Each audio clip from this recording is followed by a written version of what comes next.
हमारे टीचर ने कहा ये डिग्री जो है ना पूरी जिंदगी जहाँ जाओगे डिग्री पूछेंगे। मुझे नहीं पूछा किसी ने आज तक। मुझे नहीं लगता आपको भी किसी ने डिग्री पूछी होगी। अपनी जिंदगी का ओढ़ना बिछौना आईटी के फ्रो को बना लिया कि पाकिस्तानी यूथ को डिजिटली इनेबल करना।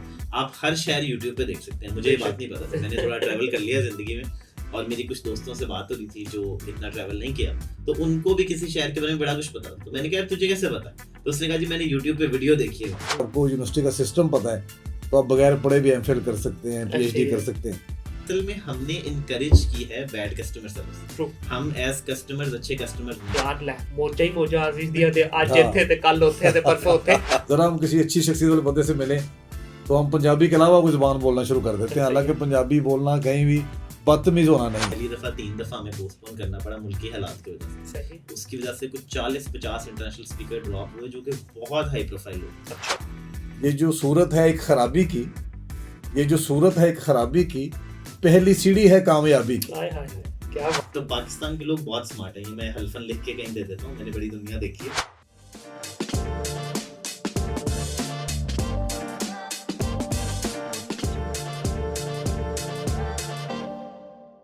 अस्सलाम वालेकुम ख़वातीन और हज़रात, welcome back to another podcast of think digital. My name is Munir Ahmed. आज की मेरी इस पॉडकास्ट के जो मेहमान हैं, एक स्पेशल एक्सक्लूसिव पॉडकास्ट हम करने जा रहे हैं जो कि आज से पहले मैंने कभी नहीं की। यूजुअली जो मेरा सेटअप होता है वो 2 लोगों का होता है, गेस्ट एंड होस्ट।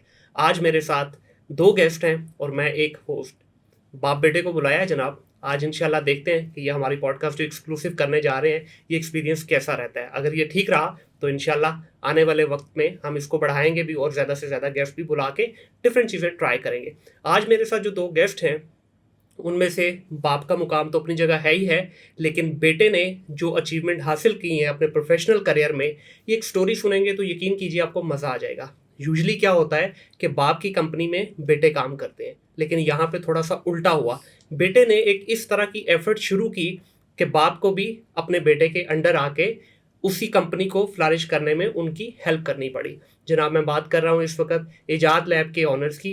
मेरे साथ इस वक्त मौजूद हैं जनाब एमडी ईजाद लैब आसिम मलिक साहब और सीईओ ईजाद लैब जनाब आरजिश मलिक साहब। अस्सलाम वालेकुम जी, आप दोनों को खुश आमदीद कहता हूँ अपने इस पॉडकास्ट के अंदर। जी वालेकुम सलाम। कैसे हैं जी आप दोनों, ठीक ठाक हैं? अल्हम्दुलिल्लाह। थोड़ा सा इसको जरा हम जो है ना थोड़ा हाइब्रिड लेके चलेंगे।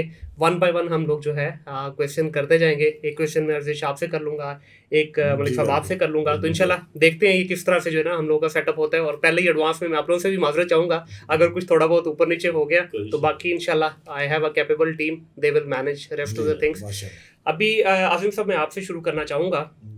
मुझे ये बताइएगा कि सर आपका जो सफ़र शुरू हुआ, कहाँ पैदा हुए, इनिशियल आपकी एजुकेशन लाइफ कहाँ पे गुजरी? जी मैं शेखपुरा का एक कस्बा है फारूकाबाद, पहले इसका नाम चोड़काना था। अच्छा। तो लोगों को लगा कि शायद वो नाम इतना अच्छा नहीं है तो उन्होंने बदल दिया। तो वहाँ मैं पैदा हुआ फारूकाबाद में, इब्तदाई तालीम भी वहीं से हासिल की। तो वो फिर मास्टर्स मैंने गवर्नमेंट कॉलेज लाहौर से किया, रावियन हूँ। अच्छा माशाल्लाह। तो गवर्नमेंट कॉलेज में दौरान तालीम ही मैंने रोज़नामा जंग के साथ शुरू कर दी जॉब ना। सही। वो अर्ली एज में मुझे एक्सपोजर मिल गया मीडिया का, जो सबसे बड़ा मीडिया हाउस था तब। जी। जंग और जियो ग्रुप ना। तो जियो तो बाद में आया, लेकिन तभी जंग का बड़ा एक हाइप थी और बड़ा लोग इसको आइडलाइज करते थे कि इस अदारे के साथ कहीं जुड़ जाए। जी बिल्कुल ऐसे। और ये किस साल की बात है? 88। ओह माशाल्लाह। हाँ जी, अच्छा। 1988 में। उस वक्त तो सिर्फ वही घरों में अखबार ही आया करती थी और उसकी हद तक ही पूरा जर्नलिज्म भी उसकी अराउंड ही घूमता था। और जितने भी इवन उनके आगे जो प्रिंट मीडिया था वो उसी के अराउंड था। तो आपने एज ए कॉलमिस्ट स्टार्ट किए या किस पोस्ट से स्टार्ट किया? मैं पहले तो एडवर्टाइजमेंट के उनके गया था सेक्शन में। ठीक है। फिर जहाँ आगे एक्सपो मिलता रहा एक्सपोजर, फिर जंग पब्लिशर्स में और फिर जंग बुक क्लब मैंने एक इनिशिएटिव लिया क्योंकि किताब दोस्तों शायर हूँ। सही। तो मैंने अपने ऑनर्स को कहा कि मैं एक बुक क्लब बनाना चाहता हूँ। ठीक है। जहाँ पे आम कारी को भी डिस्काउंट मिले ना। अच्छा। कारोबारी लोगों को तो मिलता ही है। तो उन्होंने मेरे इस आइडिया को एक्नॉलेज किया और तभी मुझे हौसला हुआ नए इनिशिएटिव लेने का, जिस तरह आप आज ले रहे हैं। जी। तो वो बस नए नए काम करते रहे और सोच का दरवाज़ा खुला रखा। तो बहुत नेचर ने नवाजा हमेशा ही जी माशाल्लाह। और बहुत कामयाबियाँ अल्लाह ताला ने दी। तो स्टार्ट से मुझे जो एक्सपोजर एक बड़े इदारे के मिल गया था। तो उन्होंने सबसे पहले एप्पल मैकिन्टॉश उन्होंने वो इम्पोर्ट किए जो जब न्यूज़ शुरू हुआ 91 में। तो शुरू से टेक्नोलॉजी से मुझे लगता था कि ये कोई फ़र्क चीज़ है। सही। तो जंग ने सबसे पहले डिजिटलाइज अपनी लाइब्रेरी बनाई, उनके पास सारा रिकॉर्ड डिजिटल था ना अखबारात का। ये बहुत बड़ी बात होती है जी, अगर आपका जो स्टार्ट ही करियर का किसी अच्छे इदारे से हो जाए, और ख़ास तौर पे जब आपकी एजुकेशन भी एक अच्छे इदारे से हो, जिसी का आज तक नाम उसी तरह से है जिस तरह पहले होता था, जी और जी उसके बाद आपका करियर का आगाज़ भी अगर किसी अच्छे इदारे से हो जाए, तो मैं समझता हूँ कि आपको एक किक मिल जाती है। बिल्कुल सही। ठीक है, अर्जिश आपकी तरफ आऊँगा, आप थोड़ा सा बताइएगा अपने बारे में। आपका जो ब्रॉटअप है किस तरह से हुआ, एजुकेशन कहाँ से आपने हासिल की? आई थिंक बड़ा बड़ा डाइवर्स सही ब्रॉटअप है मेरा भी। तो पैदा लाहौर में हुए, बट पूरा बचपन ही हम ट्रैवल करते रहे हैं डिफरेंट शहरों में। गांव में बहुत टाइम गुजरा है, फर्रुखाबाद शेखुपुरा से हम बिलोंग करते हैं। सही। और उसके बाद जो आई वुड से 6-7 क्लास के बाद हम इस्लामाबाद मूव हो गए। ठीक है। और फिर उस ये पिछले कोई 10-15 साल से हम इस्लामाबाद बेस्ड हैं। और वहाँ पर ही मैट्रिक किया, एफएससी की। एफएससी के बाद कुछ नहीं किया, ज़रा सिर्फ काम किया थोड़ा सा। अच्छा। और बस ये छोटी सी जर्नी। सही। तो एफएससी के बाद आगे आपने अपनी एजुकेशन को क्यों कंप्लीट नहीं किया? क्योंकि मैं ये समझता हूँ कि एजुकेशन के बगैर जो है वो आपको कहीं ना कहीं बैरियर आते ज़रूर हैं। नहीं नहीं, बिल्कुल आते हैं, लेकिन वो डिपेंड करता है ना एजुकेशन से मुराद क्या है। सिर्फ डिग्री तो एजुकेशन नहीं है। बिल्कुल ऐसे ही है। तो जिनके पास डिग्री हैं आप उनसे पूछ लें, और आई थिंक उनकी राय डिफरेंट होगी। तो और वैसे ही मैंने पापा से सीखा है कि देखिए, मुआशरा जो है आपको ज़्यादा सिखाता है। लोग पीरी मुरीदी में भी तो सीख लेते हैं ना, किसी बेशक। को पीर बना के। तो यूनिवर्सिटियाँ तो बड़ा एक रिसेंट कॉन्सेप्ट है ह्यूमन हिस्ट्री का, इससे पहले भी लर्निंग तो रही है। और अब वो जो है आउटडेट भी होता जा रहा है। हम सारे देख रहे हैं कि जी। डिजिटल टूल्स, स्किल्स, खासकर हमारे मुल्क में आई थिंक एक अलमिया है कि करिकुलम जो है वो उतनी जल्दी इम्प्रूव नहीं हो रहा जितनी जल्दी जो है इंफॉर्मेशन या नॉलेज ग्रो कर रहा है। लेकिन एफएससी के बाद बस दिल नहीं किया, बड़ा बोरिंग सा लगा कि यूनिवर्सिटी जाएंगे 4 साल एक ही बिल्डिंग में, एक जैसे ही लोग, एक ही काम करेंगे। और पहले ज़रा एफएससी भी थोड़ी बोरिंग हो गई थी। सेकंड ईयर तो मैं गया ही नहीं कॉलेज में, बस जाके पास पूस कर लिया किसी तरह। और एफएससी के सेकंड ईयर में ही मैंने ऑनलाइन एक ई कॉमर्स का काम शुरू कर दिया था। सही। तो एफएससी के बाद मुझे था कि यार मैं यूनिवर्सिटी जाके क्यों एक एक्स्ट्रा एंगेजमेंट लूँ, मैं काम ही कोई करना चाहता हूँ। फिर 2-4 एक्सपेरिमेंट किए, और कुछ चले कुछ नहीं चले। सही। लेकिन विद ऑल ड्यू रिस्पेक्ट यहाँ पे, बल्कि मैं मलिक साहब आपसे भी पूछना चाहूँगा, मेरे नज़दीक में ये समझता हूँ कि हमारे मुआशरे के अंदर ना डिग्री को थोड़ा सा ज़रा गलत परसीव कर लिया गया है। जी डिग्री का ताल्लुक कभी भी आपके पैसे के साथ नहीं होना चाहिए। हमने वेरी अनफॉर्चुनेट टू से, हमारे इंस्टीट्यूशंस ने भी, एकेडेमिया जितना भी है उसने भी, और हमारे बच्चों ने भी डिग्री को लिंक कर दिया है पैसे के साथ। जो डिग्री होगी तो हमारी अच्छी जॉब होगी, हम अच्छा बनेंगे। माँ बाप से पूछें बच्चे को क्या बनाना है, डॉक्टर। अच्छा जी, क्यों? किसी माँ बाप के मुंह से आप ये नहीं सुनेंगे जी बच्चे को डॉक्टर इसलिए बनाना है कि हमारा बच्चा कल को बड़ा होकर मुआशरे को सर्व करें। जी, बच्चा इंजीनियर बनेगा, डॉक्टर बनेगा, इसकी कल को पे अच्छी होगी, ये कल को इसका करियर स्टेबल होगा।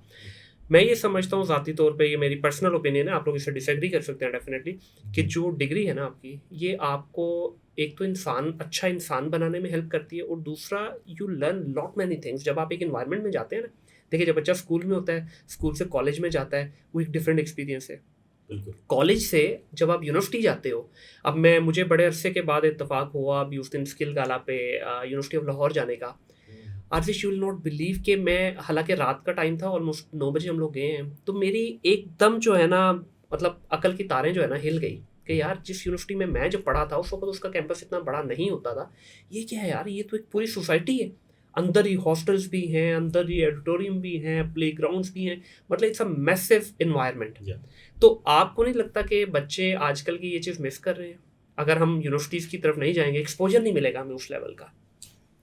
मैं देखिए, इस पे मेरी बड़ी सिंपल सी एक राय है कि हमारा ऑब्जेक्टिव क्या है। हम एक डेवलप सोसाइटी से बिलोंग नहीं करते। हमारे बच्चे घर से निकलते हैं, उनका पहला काम यही होता है कि मिडिल क्लास फैमिली से हैं, हमने पैसे ऐसे कमाने। हाँ। तो जब ऑब्जेक्टिव पैसे कमाने, तो पहले पैसे कमाते हैं, फिर एजुकेशन भी ले लेंगे। देखिए, आप एफएससी से निकले, आपका बेसिक एजुकेशन है, इंग्लिश बोलनी आती है, पढ़ना लिखना आता है, आपको अगले 2 साल काम करना चाहिए। पहले आप काम करें, सोसाइटी से सीखें, जाएं किसी इंस्टीट्यूशन में लगें। 2 साल बाद आप एक तो स्टेबल हो जाएंगे, फिर ये कि अपने पैसों पे जाएं किसी यूनिवर्सिटी में पढ़ने। अभी हम 4 साल जाते हैं, यूनिवर्सिटियों की फीसें देते हैं, एनवायरनमेंट मिलती है, लर्निंग मिलती है, उसका रिजल्ट प्रैक्टिकल टर्म्स में नजर नहीं आ रहा ना, जो कि फाइनेंशियल होता है। हाँ, बिल्कुल। तो और देखिए, इस नॉलेज का क्या फायदा जिससे हम पैसे नहीं कमा पाते।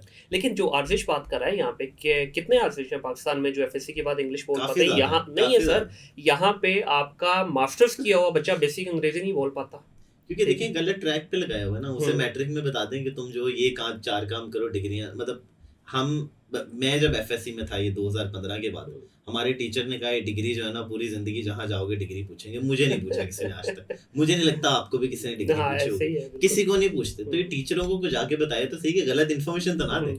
फिर उस बच्चे की इतनी बैड कंडीशनिंग की जाती है कि अच्छा तुम मैट्रिक में टॉप नहीं करोगे तुम्हारी कोई लाइफ नहीं, एफएससी में टॉप नहीं करोगे, ठीक है। ये हम बच्चों को क्या बना रहे हैं, मतलब क्यों हर बच्चा जो है डॉक्टर ही बनना चाहता है, क्यों डॉक्टर्स के जो मेरिट्स हैं वो मतलब अनरियलिस्टिक है, 96 पॉइंट समथिंग %, हाँ, ठीक है। इतने रटे लगा के क्या करने, किसी को जा आर्टिस्ट बन जो तेरा दिल करता है कर, कोई म्यूजिशियन बने, जाए मुआशरे में कोई कारोबार शुरू कर ले, कोई दही बल्लों की रेडी लगा ले, उस पर भी कुछ सीख ही लेगा। तो लर्निंग तो हर चीज से होती है, ये सिर्फ एक ट्रैक है। बिल्कुल। 2006 की बात है, तो I got a chance to work with one of the local cable channels उस वक्त होते थे। अच्छा, तो उस वक्त एटीवी लॉन्च हो रहा था, तो मैं एक शो होस्ट किया करता था जिसमें 2 घंटे का लाइव शो होता था। मैं था, मेरे साथ एक गिटारिस्ट था और एक सिंगर थी लड़की, तो हम तीनों वो शो होस्ट करते थे। तो इधर गिटारिस्ट और सिंगर मिसिंग है। हाँ, बिल्कुल मिसिंग है, लेकिन मेरे साथ इस वक्त बड़े इंटेलेक्चुअल लोग बैठे हुए हैं। I am happy for that.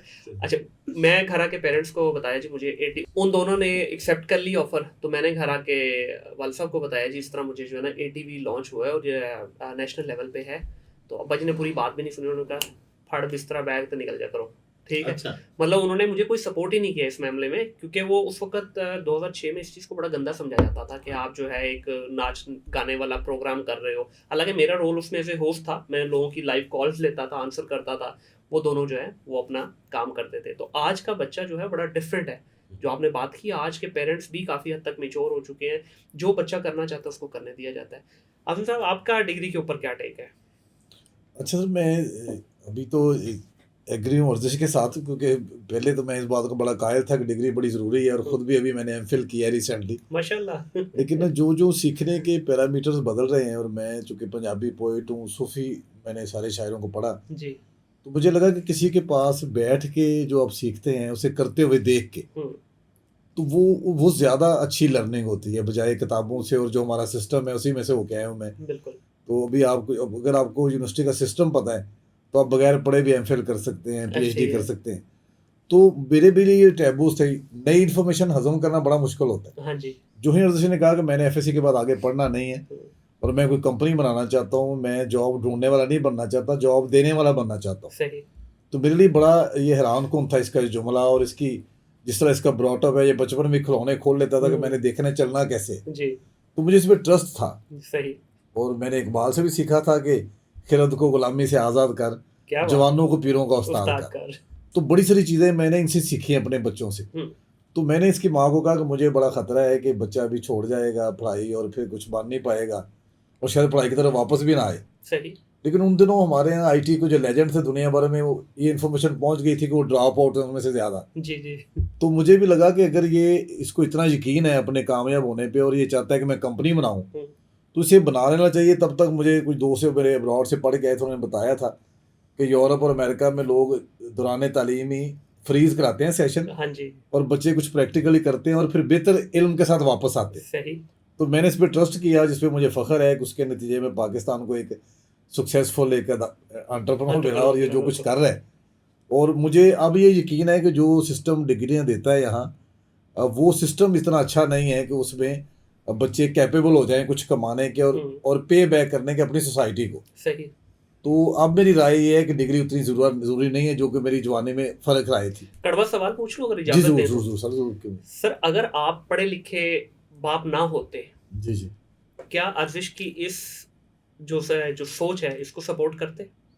अरे बड़ा अच्छा आपने सवाल किया। ये अब मैं अपने नॉलेज को ना जिससे एग्रीगेट नहीं कर सकता, लेकिन मुझे लगता है कि अगर मैंने सिर्फ पंजाबी सूफी पोइट्स को पढ़ा होता और मैं यूनिवर्सिटी ना भी गया होता तो मेरा विजडम व्यू ही होता जो आज नहीं, देखिए, चाहे आपने पोइट्री पढ़ी या कुछ भी, मैं बात करूं कि यहाँ अगर आप एजुकेटेड ना होते, एजुकेशन से मुराद मेरी खाली डिग्री नहीं है, ठीक है, एजुकेशन से मुराद है कि एक पढ़ा लिखा इंसान। नहीं, बिल्कुल ठीक है। तो आप कभी भी अपने बच्चे को सपोर्ट नहीं सर, मेरे तो दोस्त हैरान थे कि तुमने बच्चे को आगे पढ़ने नहीं दिया, तुम बच्चों को खराब कर रहे हो, उनकी हर बात मानते हो। बिल्कुल। तो वाकई आपकी बात सही है कि मेरी सोच ये कभी ना होती अगर मैं पढ़ा लिखा ना होता और मुझे इतना एक्सपोजर ना होता। एग्जैक्टली। अच्छा, इसके बचपन का एक वाकया बताऊंगा कि जो ही मैं तब रिपोर्टर था रोजनामा पाकिस्तान के साथ, जब चिल्ड्रन लाइब्रेरी कॉम्प्लेक्स बना, सही, उसकी इनॉग्रेशन में मैं गया था, तो मैंने देखा कि 60-70 कंप्यूटर्स की एक लैब है, जो पहली दफ़ा लाहौर में इतनी बड़ी एक लैब बनी थी। और 100 रुपया मेंबरशिप फीस है और बच्चों के लिए एक आइडियल एनवायरनमेंट है। तो मैं इन्हें हर हफ्ते वीकेंड पे शेखुपुरा से लेके आया करता था और पूरा दिन उसमें छोड़ता था चिल्ड्रन लाइब्रेरी कॉम्प्लेक्स में, और खुद हम दोनों मियाँ भी बाहर बैठे उनका इंतजार करते थे। क्या बात है। तो मेरे सुनने वालों के लिए भी एक मैसेज है कि अगर आपने अपने बच्चे को बचपन में ही 100 कंप्यूटर की लैब दिखा दी हो जी, तो उसमें कुछ बड़ा सोचने का वो आ जाता है टेंडेंसी ना। बिल्कुल ऐसे ही है। तो अगर जो कुछ आपके पास है उसी के साथ आप जीते रहेंगे और कोई नई चीज नहीं दिखाएंगे तो बच्चे से वो तो ना रखें जो आज हम रख रहे हैं। जी बिल्कुल ऐसे ही है। तो बिल्कुल आपकी बात सही है। मुझे देखिए मैं ये कहता हूँ कि डिग्री कैसी है, क्या पढ़ाया जा रहा है, इसके ऊपर तो हम डिबेट जितनी चाहे कर सकते हैं। मैं भी इस चीज़ को मानता हूँ कि हमारा जो एजुकेशन का सिस्टम है ना, एक होता है आउटडेटेड। मैं समझता हूँ ये आउटडेटेड भी नहीं है, रस्टी है। इसको ऐसा जंग लग चुका है कि WD-40 भी इसको साफ नहीं कर पाएगा। इस पे हम बिल्कुल डिबेट कर सकते हैं, लेकिन मैं ये बहुत बड़ा इस चीज़ का हामिल हूँ कि यार डिग्री होनी चाहिए। डिग्री हमें एक अच्छा इंसान बनाएगी। उसके बाद स्किल, जो मैं आपसे बात करना चाहूँगा ना, कि जिसकी वजह से आपने ग्रो किया अपने करियर में, स्किल इतना इंपॉर्टेंट है। बल्कि मैं एक वीडियो बनाई जिस पे आपका कमेंट भी आया। जी बहुत अच्छा। स्किल के बगैर मैं ये समझता हूँ कि आप एक लेवल तक तो पहुँच जाएंगे, लेकिन करियर के अंदर जो पीक देखते हैं ना, वो विदाउट स्किल नहीं देख सकते आप। तो आपका इस पे क्या टेक है?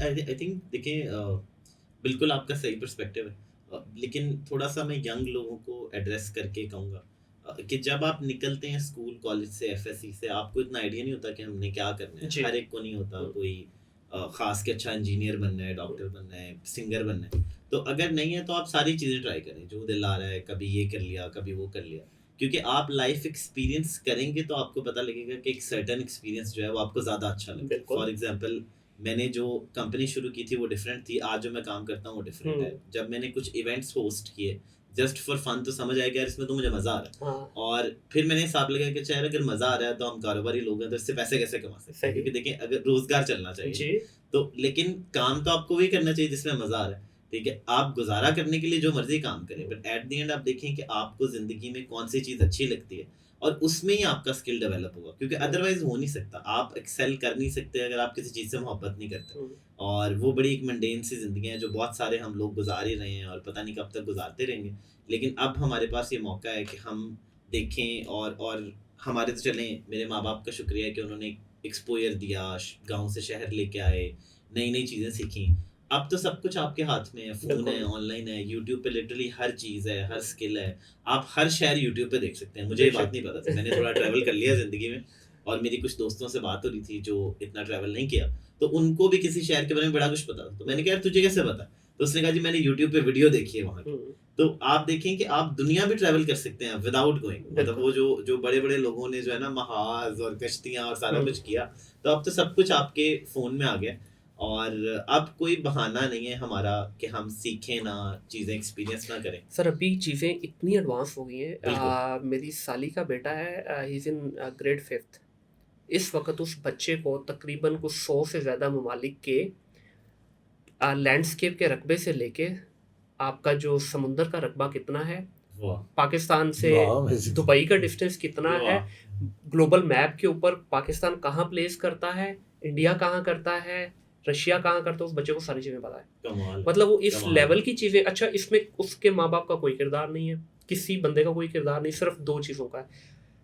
सारा दिन वो यूट्यूब के ऊपर सर्च करता है इस चीज़ की और गूगल के ऊपर करता है। ये 2 चीज़ें हैं जिनको वो यूज़ करता है और इतना नॉलेज है उस बच्चे के पास, छोटा सा बच्चा है अभी, ठीक है, और डोरेमोन देखने की बजाय वो इस चीज़ पर रिसर्च करता है। तो अब देखिए कल को ये बच्चा जब बड़ा होकर अल्लाह खैर रखे आगे जाएगा तो ये क्या बला बनेगी।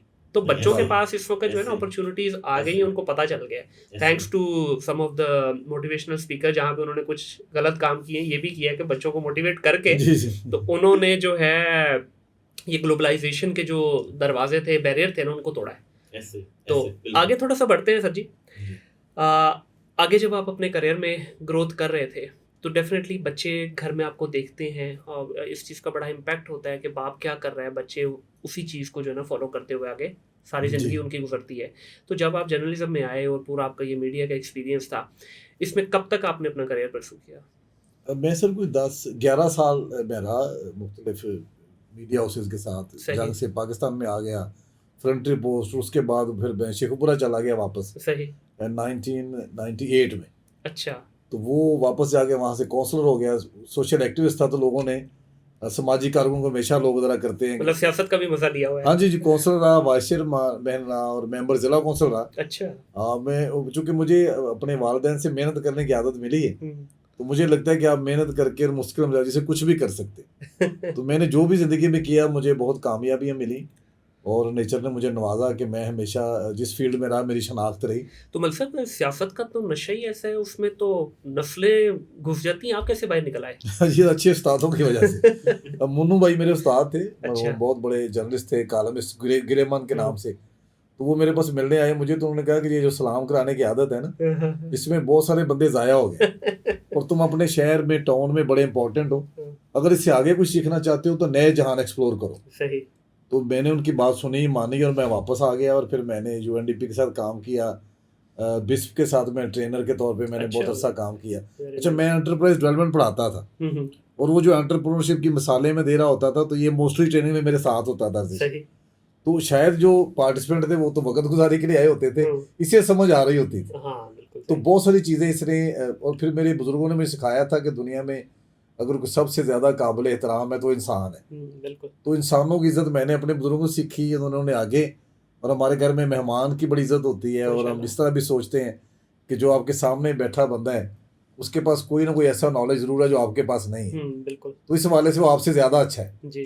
तो जब आप दूसरे बंदों को अपने से ज़्यादा अच्छा समझते हैं, आप उनसे सीखते भी हैं और एक बॉन्ड भी बड़ा स्ट्रॉन्ग बनता है। बेशक ऐसी, बेशक वो मैंने इस तरह फिर अपनी ज़िंदगी को सारी को देखा। लेकिन अल्टीमेटली जब वर्जिश ने फ्यूचर फेस्ट करवाया और उसके नतीजे में पाकिस्तान में इतने सारे सरमायाकारी हुई, मुआहदे हुए और मेरे मुल्क के लिए बड़ा अच्छा हुआ जी। तो फिर मैंने अपनी ज़िंदगी का ओढ़ना बिछौना आईटी के फ़रोग को बना लिया कि पाकिस्तानी यूथ को डिजिटली इनेबल करना है। सही। तो मैंने फिर इसकी कंपनी इसके साथ ज्वाइन की और मुझे लगा कि आपके घर में आपका बेटा ही को बड़ा विजन रखता है तो उसको फॉलो करने में भी कोई बुरी बात नहीं है। सही। इस पे करते हैं आगे जाके बात इंशाल्लाह। ठीक है। अर्जिश, आप मुझे ये बताइएगा कि जब आपका पूरा ब्रॉटअप एक ऐसे माहौल में हुआ कि जहाँ पे आपको आपके वालिद जो है छोटी एज में ट्रेनिंग्स में भी लेके जा रहे हैं, मुख्तलिफ इवेंट्स पे भी लेके जा रहे हैं, तो इस चीज़ का आज के अर्जिश के ऊपर क्या इम्पैक्ट आया? आज का बना ही इस वजह से इम्पैक्ट तो देखिए छोटा वर्ड है, मुझे लगता है कि तश्कील उसी वजह से हुई। अच्छा। कि जो मतलब देखिए लोग बड़ा ही समझते हैं कि जो आप होते हैं, जो आप करते हैं वो कोई आपकी लर्निंग, ऐसा नहीं होता। आप सोसाइटी से सीखते हैं, अपने घर से सीखते हैं, अपने ब्रॉटअप से सीखते हैं और इसीलिए हम बहुत ज़्यादा इकोसिस्टम बिल्डिंग की बात करते हैं कि यार आप अगर एक अच्छा इकोसिस्टम क्रिएट करते हैं तो उसमें रिजल्ट अच्छा निकलता है। इंसान का ब्रॉटअप, जानवरों को भी इकोसिस्टम चाहिए होता है, बिल्कुल। हम तो फिर सोशल बीइंग्स हैं। और वो जो सारे एक्सपीरियंसेस हैं पूरे बचपन के अभी भी, तो वो डॉट्स बड़े ज़्यादा कनेक्ट होते हैं। वो जो ट्रेनिंग में मैंने बातें सुनी हुई थी, मैंने वो प्रैक्टिकली अप्लाई की हैं। जब बिजनेस में चीज़ें इनकाउंटर की तो मैंने रिलेट किया कि यार ये होता है। और जितने लाइफ एक्सपीरियंसेस हैं, आई थिंक कोई चीज़ कभी ज़ाया नहीं होती, वो आपको बिल्ड कर रही होती है किसी पॉइंट के लिए और आपको रियलाइज हो ना हो, लेकिन आप जो आज हैं अपने सारे अच्छे और बुरे एक्सपीरियंसेस की वजह से। बिल्कुल। और ये मैं बुरे इसलिए कहूँगा क्योंकि शायद कुछ लोग ये रिलेट करें कि नहीं जी ये तो एक बड़ा आइडियल ब्रॉटअप है और सब कुछ है, तो शायद जो है ना सर्कमस्टांसेस बड़े फेवरेबल मिले हैं। लेकिन हमने बड़ी लड़ाइयाँ भी लड़ी हैं, बिजनेस में बड़े फेलियर्स भी देखे हैं और जितने ये अच्छे एक्सपीरियंस इंपॉर्टेंट थे उतने वो बुरे भी इंपॉर्टेंट थे जी। क्योंकि उनसे भी लर्निंग ही हो रही है। तो कोई भी चीज़ आई थिंक अच्छी बुरी नहीं है, बस एक एक्सपीरियंस है। और हम रोज़ सुबह उठते हैं ये सोचते हैं कि यार आज क्या एक्सपीरियंस करें और कुछ नया एक्सपीरियंस करके सोचेंगे, सोएंगे और कल की कल देखेंगे और इसी तरह आई थिंक ज़िंदगी गुजर जाती है। और ये आई थिंक थोड़ा लुबेल हुआ बस। सही। मुझे जो एक चीज़ कॉमन लगी है ना आप दोनों के बीच में, वो है एक पॉजिटिव सोच। मुझे ये लग रहा है कि जो सिर्फ आवाज़ का फ़र्क है जो मलिक साहब बोल रहे हैं आप उसी को अपनी आवाज़ में रेप्लिकेट करके बोल रहे हैं। तो मैं ये समझता हूँ ये शायद पॉजिटिविटी की वजह भी यही है कि आपका ब्रॉटअप एक ऐसे माहौल में हुआ। ख़ास तौर पे जो आज़िम साहब आपने बड़ी एक प्यारी बात की कि आपके घर में जो है ना मेहमान को बड़ी इज्जत दी जाती है और बड़ों की रिस्पेक्ट की जाती है। तो मैं ये समझता हूँ कि जब बच्चे इस तरह के माहौल में बड़े होते हैं उनके ऊपर भी कहीं ना कहीं चाहते हुए ना चाहते हुए भी इम्पैक्ट आता है। तो आप अजीश ये मुझे बताइएगा छोटे बहन भाइयों पे इस चीज़ का इम्पैक्ट आ रहा है, आप उनके अंदर भी देखते हैं ये चीज़? क्योंकि देखें फादर का इम्पैक्ट आया आप पे, अब जो छोटे हैं ना वो फादर को तो देखेंगे ही देखेंगे, आइडियलाइज करेंगे, लेकिन वो आपकी तरफ बहुत ज़्यादा देख रहे होंगे। तो एक तो छोटे इतने छोटे हैं नहीं, तो नहीं एक फिर तो भी यार मैं कहता हूँ साल भी छोटा हो ना तो बड़ा बड़ा ही होता है मेरा हमेशा। भाई जो है मुझसे 1 साल बड़ा है। ओ वो भी खैर। हमारी कंपनी में काम करता है, ऑपरेशन सारे अच्छा। करता है, ऑपरेशंस में बड़ा अच्छा है। जो हम इतने बड़े बड़े हमने कॉन्सर्ट भी कराए में, वो उसकी एग्जीक्यूशन ही थी। और उसने भी काफ़ी चीज़ें जो है मतलब पापा से और हमारे पेरेंट्स से पिक की हैं। आई थिंक हर एक की पर्सनैलिटी का डिफरेंस होता है। मेरी बहन छोटी है हमसे और उसकी बड़ी एक डिफरेंट कुछ स्ट्रेंथ्स हैं जो हमारी नहीं है, लेकिन हमें नज़र आता है कि कुछ चीज़ें बड़ी कॉमन है। जिस तरह मतलब हमने सीखा कि यार अगर काम करना है तो क्वालिटी करना है, वरना नहीं करेंगे। और मतलब जो भी चीज़ आप कमिट करें, आप वो डिलीवर करें। कुछ हमें लगता है कि ये बड़ी बेसिक चीज़ें हैं, हमने ये सीखी थी, लेकिन आप माशरे में अगर देखें तो ये सब कुछ मिसिंग है। ठीक है, जो हमारे एथिक्स हैं, जो क्वालिटी है, जो एक डिलीवरी है, और शायद वो बेसिक्स ही हैं जो हमें डिफरेंट बनाती हैं। हम कोई खास काम नहीं करते, हम भी इवेंट कराते हैं 600 और लोग भी कराते हैं। हम बस कोशिश करते हैं कि यार कोई काम अधूरा ना छोड़ें, कोई इनकम्प्लीट ना करें, परफेक्शन की एटलीस्ट कोशिश तो करें ना, और उसी की वजह से रिजल्ट आते हैं। सही। तो आपके कुछ इवेंट्स जो है फेल भी हुए, ठीक है, फेल हुए या समझ लें उतने सक्सेसफुल नहीं गए, जिनमें से एक इवेंट मैंने भी आपका लास्ट टाइम अटेंड किया था, इस्लामाबाद वाला, ठीक है। वो तो मतलब माजरत के साथ वैसे था जैसे कि ना आपने लोगों को तंदूर में लगाने के लिए बुलाया हुआ था। अब इस पे मेरा सवाल जो है हासिम साहब वो आपसे ये है कि हमारे मुआशरे के अंदर ना फेलियर को एक गाली समझा जाता है, जबकि वेस्ट के अंदर फेलियर को गोल्ड माइन समझा जाता है कि भाई आप फेल हुए हैं, सीखा क्या इससे। जिस तरह गलती को हमारे यहाँ बड़ा जो है ना एक मयूब सा समझा जाता है, लेकिन बाहर गलती से सीखा जाता है। तो आप लोग दोनों बल्कि मुझे बताइए कि आप लोगों के ये जो छोटे छोटे स्टेप्स आप लेते हैं, कुछ उसमें से सक्सेसफुल हो जाते हैं, कुछ में आपको फेलियर भी आता है, कुछ बस ओके जाते हैं, तो आप इससे क्या सीखते हैं? आपको क्या लगता है कि फेलियर कुछ सिखाता है या ये वाकई एक धब्बा है? जी नहीं, बहुत अहम आपने बात की। हमारा जो इवेंट जिसकी आपने बात की उसमें हमारे वेंडर की तरफ से कुछ प्रॉब्लम आए थे जी। तो हमने आपस में बैठ के मशवरा किया कि अगर हमने यही काम करना है और डिलीवर करना है जी, तो हम इससे सीखेंगे। अच्छा, हमने इसने सोशल मीडिया पे डाला कि जो भी हमारे इवेंट की कोई कमी रह गई है वो हमारी वजह से है। इसने वेंडर का नाम भी नहीं लिया। कैप्टन तो अच्छा, अच्छा मुझे बड़ी खुशी हुई कि इसने कोई एक्सक्यूज नहीं किया और कोई बहाना नहीं ढूंढा। तो इसने कहा कि हम अगला इससे बेहतर करके दिखाएंगे। सही। तो जो जनवरी में हुआ माशाल्लाह, तो वो इतना बेहतर हो गया कि पूरा मुल्क ही मान रहा है कि इससे बड़ा इवेंट कभी नहीं हुआ। बिल्कुल ऐसे। तो वो भी हमने अपनी नाकामी से और कमियों से सीखा था। और जिंदगी में हमेशा ये होता है कि आपकी नाकामी जो है, मेरे एक दोस्त है अख्तर रज़ा सलीमी, बहुत अच्छा शायर है और बहुत कमाल नावल निगार है। सही। तो उनका एक शेर है कि ये जो सूरत है एक खराबी की, ये जो सूरत है एक खराबी की, पहली सीढ़ी है कामयाबी की। क्या बात। तो नाकामी जो है पहली सीढ़ी होती है अगर आप उसको कामयाबी की तरफ जाना चाहें। अगर वहां से पीछे जाना चाहें तो फिर नहीं, लेकिन अगर आप सफर का हिस्सा समझते हैं तो हमारी नाकामियां ही आज हमें यहाँ तक ले आई हैं कि हम इतना सक्सेसफुल हुए और अब ना सिर्फ अपने खानदान के लिए, मुल्क के लिए कुछ करने के काबिल नेचर ने बनाया। बिल्कुल। तो मैं ये समझता हूँ कि आपने ज़ाहिर ये गुडविल जेस्चर था आपका कि आपने ओपनली बड़े खुले दिल से एक्सेप्ट किया कि हाँ जी कुछ फेलियर्स हुए हैं या कुछ प्रॉब्लम्स आई हैं इवेंट पे। मेरी इन्फॉर्मेशन के मुताबिक आपने शायद को कंपनसेट भी किया था जो लोगों ने वो किया था, तो शायद उसी की वजह फिर अगला जो सक्सेस हुई आपको। मुझे लगता है कि मतलब वजह तो सक्सेस की बस अल्लाह का करम है, हम तो कोशिश करते हैं, लेकिन बहुत से फेलियर्स आते हैं, ये कोई नया नहीं था हमारे लिए।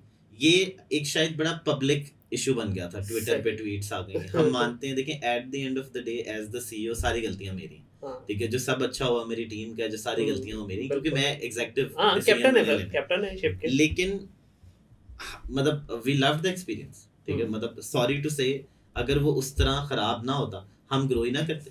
देखिए हम उठे, हमने कहा मुल्क का सबसे बड़ा इवेंट कराएंगे, हर किसी ने आके सपोर्ट कर दी, स्पॉन्सर मिल गया, हिस्टोरिक स्केल अचीव हो गया और सब कुछ ठीक था। हमने 3 दफ़ा पोस्टपोन किया, मुल्क की हुकूमतें गिर गई, डॉलर गिर गया, जितनी चीज़ें ख़राब हो सकती थी हो गई। हम रुके नहीं, हमने कहा जी इवेंट करके दिखाएंगे पब्लिक पार्क में, कोई मसला नहीं में है।